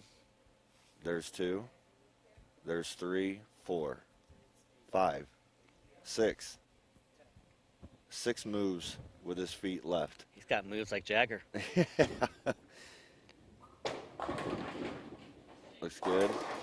Ooh, Uh-oh. roll tail There in the he is. messenger. It's got to be the shoes. That's what happens when you got moves like Jagger. Yeah. Get rolling messengers. It's got to be the shoes. He said, "Made in America, baby." Ray is wearing the Hallmark shoes. Now, Hallmark used to have a thing that if you shot 300 in their shoes, you got a free. They would Really? send you your money back for Really? the shoes. Yeah. This is on video, so Well, I thought EJ for a little bit was endorsing them. He never wore them, but he was endorsing them. I remember seeing that. I was like, really? EJ's gonna wear those, huh? That they're a softer bowling shoe. Like they're almost like a house shoe. are they? Yeah, it's a different material. Interesting. Almost like a foam. Another 10 to That's the pit. well, that double there's right the double there. you were talking about. Yep, that's going to put a lot of pressure on Zach. He's going to need to respond here with a double of his own, or this match could be over very quickly. I mean, it's pretty much either Zach strikes out or Ray can spare out and win. That looks And he goes a high, little 8 hot. count. Well, the game's over. Yeah, I think this match is Wrapped up. slowly but surely getting Because to you got to the think, end. if Ray spares 70, 60, 50, 40. I think more importantly, I think Zach just kind of lost right now in this pair of 3 and 4. Probably tired. Been a long day for him. That's a good tournament though. He for gets Zach his Lundquist. $60 back. Absolutely. He gets Plus at least 200. Yep. He's making some money. He said he made 60 in brackets out of the 100 he put in. There you So, go. he only lost 40 on that. So at the end of the day, your entry's back, plus your 30. So, I mean, yeah, you're up. Plus you're getting some gas money. Yeah. Plus you get qualifying points towards the championship. Which he's bowled every one of these. Yep. It's a good There shot he is. Well, let's see if Ray can finish this up. He's definitely got both lanes locked down. Looks like the ball.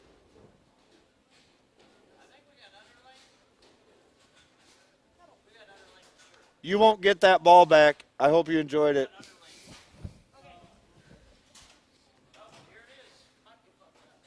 Am I? He said the ball might have some damage on it, but Zach, now you have 2 of them. He might have 2 bowling balls now. Split in half. yeah.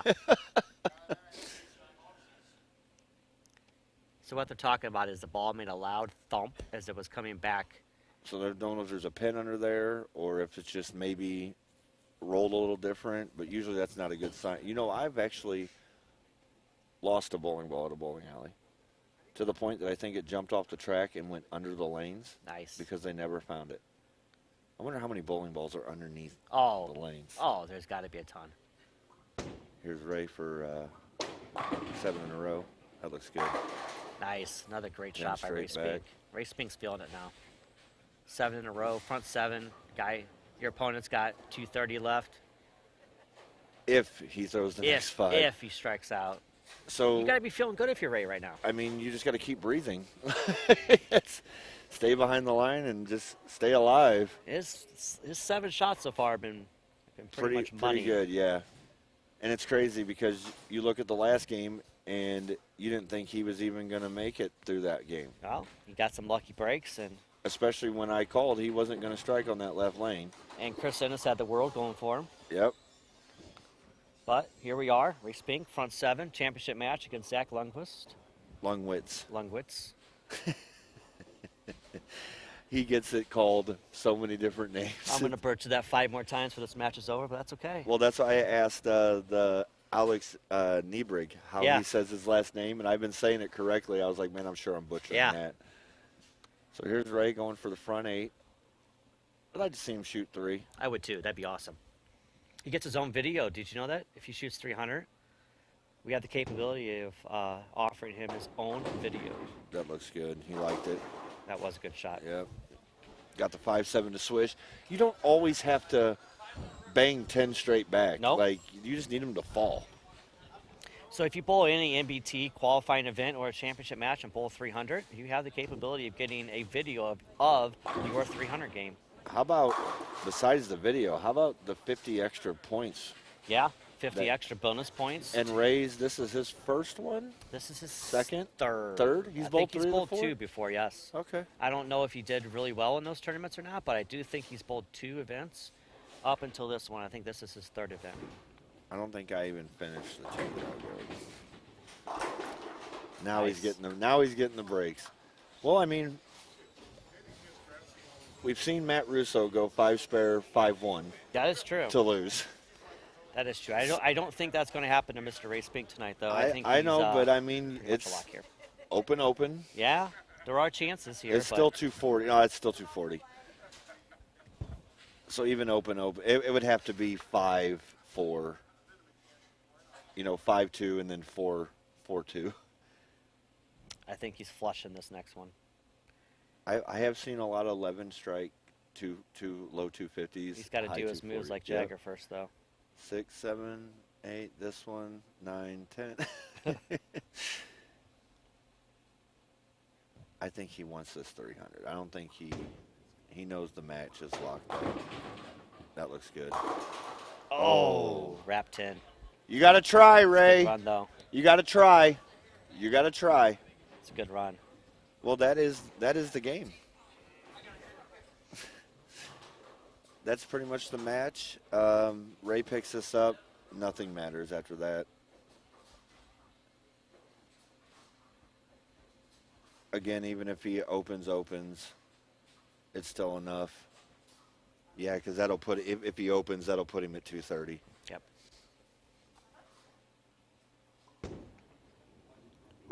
It's too high of a count. Yep. 9 outs, not what you're looking Ray Spink for. is the winner of the NBT qualifying. Well, not the winner Round of the 4. qualifying. Cameron Doyle won that. That's true. Cameron He Doyle is- did win. He is the shootout winner. That's true. You are correct. This is a side pot. This is not And part of the NBT qualifying. There's no points for this. They don't get any extra points for winning this. Absolutely. This This is just a is side a pot. paid side thing, and you really can't give points for it because not everybody gets in it. That's true. So yeah, Ray Spink is your shootout winner. He That's will true. take home $450. Zach Lungwitz will take in $200. As soon as Ray's done, I know he's going to want to come up here and talk real quick. I feel like he is in the Yeah. mood to have a conversation. It doesn't even matter. He's just going through the motions at this point. Once you don't have 300 going and you've already won, you almost don't even want to throw the next shot. Right. You're just chucking it down the middle, trying to get it over with. And Zach, of course, rings the 10. Which good on Zach. Good bowling tonight. He Absolutely. He qualified 4th, Yep. so that'll get him some points. He goes 25, 37, 03, 58, 58, 47. Yep. So that's a good finish. Very good Spink bowling. goes 24, 26, 48, 58, 33, 210. So, I mean, and Ray qualifies 6th. And it was only 5-pin difference between, actually it was 8-pin difference between 9th and 6th, and only 5 pins between 6th and 8th. Yeah, the scoring was tight. Well, Chris and Cameron were 1-pin difference after 4. Yep.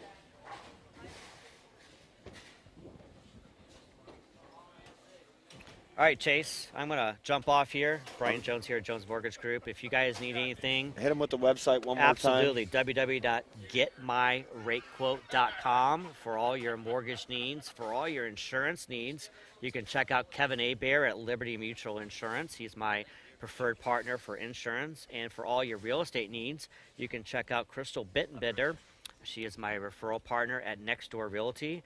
And thanks so much, Chase, for having me in a booth. I appreciate it. And Brian, we appreciate what you did. You know, two $500 bonuses for these bowlers, something you didn't have to do, but you did do for us, and, you know, everybody appreciates that. I know Cameron Doyle's happier today for that $500. Brian, thank you very much, and we will see you on the next one. Thanks, bye.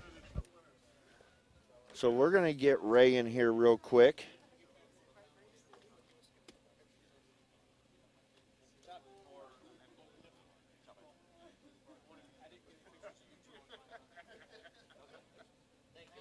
Ray, you want to get on here real quick?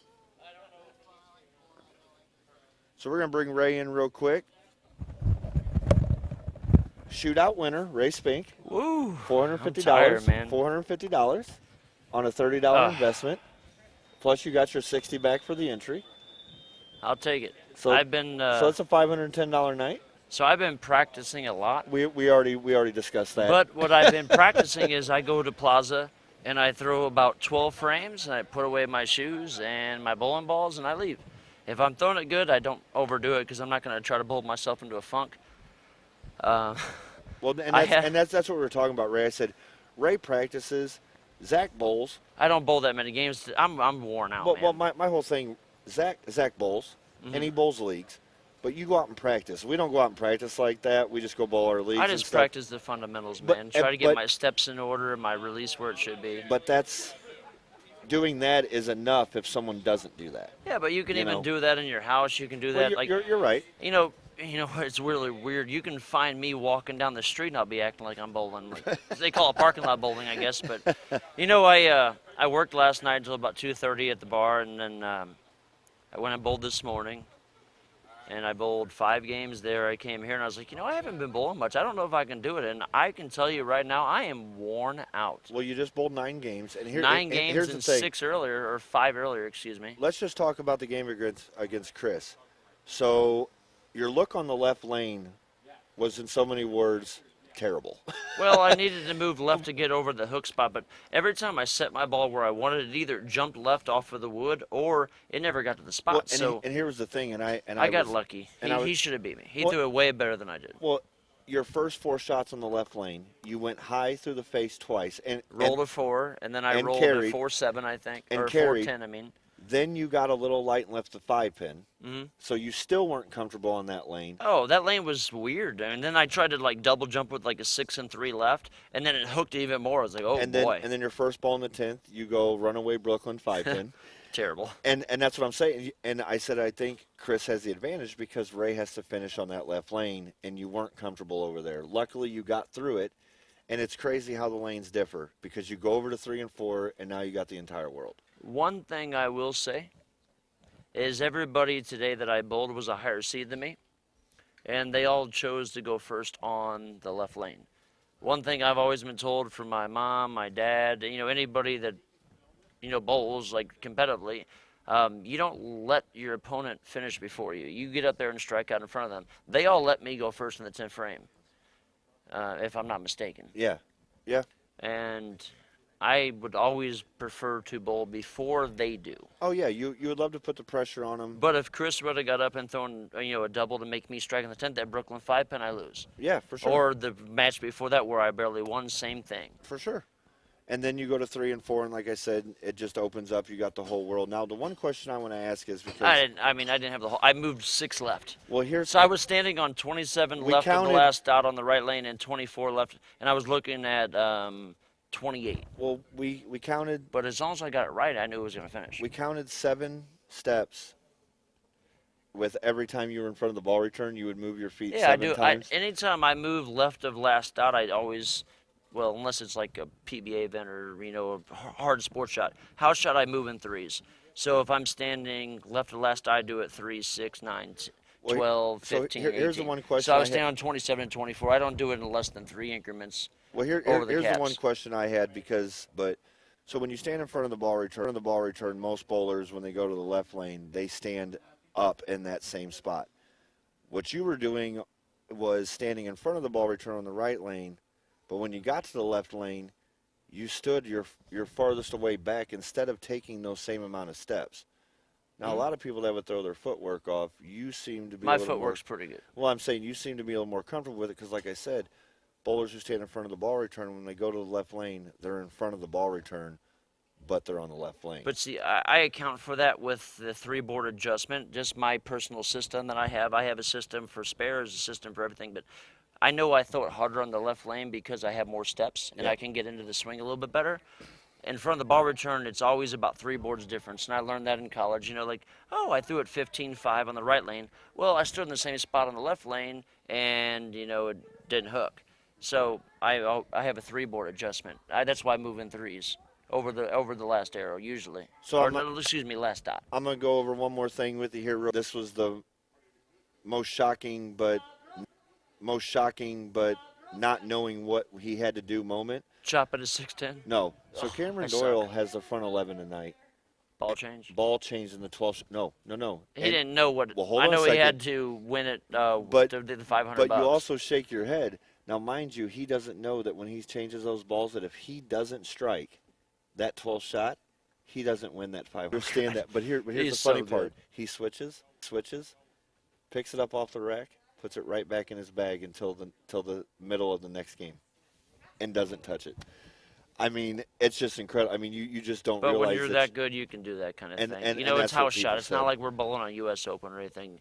You know, I jumped 30 boards the last game just to get into the top 8. You know, I was playing up 12, standing on 20, and the next thing you know, I'm 20 boards left of last dot trying to hook it with a hustle. Well, Ray, it is Monday morning. And It it's is time to go. Congratulations Thank on you, your sir. I $450. The next one is March 20th. We hope to see you here. We will be switching to Mondays after that. So we have a couple on Mondays. Thank you, everybody, for I'm tuning off on Mondays. Thank you, everybody, for tuning in. Go to Bowl MVT on Facebook, YouTube. If you're on YouTube, hit that like and subscribe button. Make sure you hit the bell so you get all the notifications that that the MVT puts out. Congratulations to Cameron Doyle for winning tonight. That's his second win in 2 tournaments. Ray wins $450 a night, being the shootout winner. Do I also qualify for the finals since I won that at No. top 8? So the way this You're works killing is, me. well, no, here's the thing.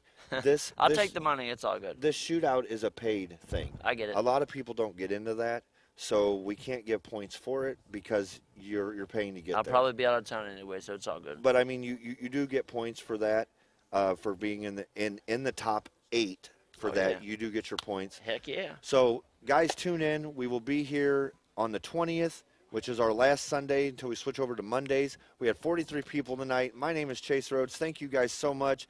Thank you to Brian Jones for the extra $1,000 that he donated, $500 for the first 4. Now the points start over. So tournaments 5 through 8 are all new points start over for that $500 bonus, but your points still accumulate the same.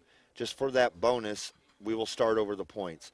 Thank you all for tuning in. Like I said, it is Monday morning. I got to work tomorrow. I'm sure Ray's tired. Oh, I'm beat. exhausted. I'm going to go get, well, I don't even think Taco Bell's open. No, they are not. So everybody, thank you guys so much. We will be with you again. Thank you, Cave Springs. Thank you, everybody, for watching. My name is Chase, and we are out.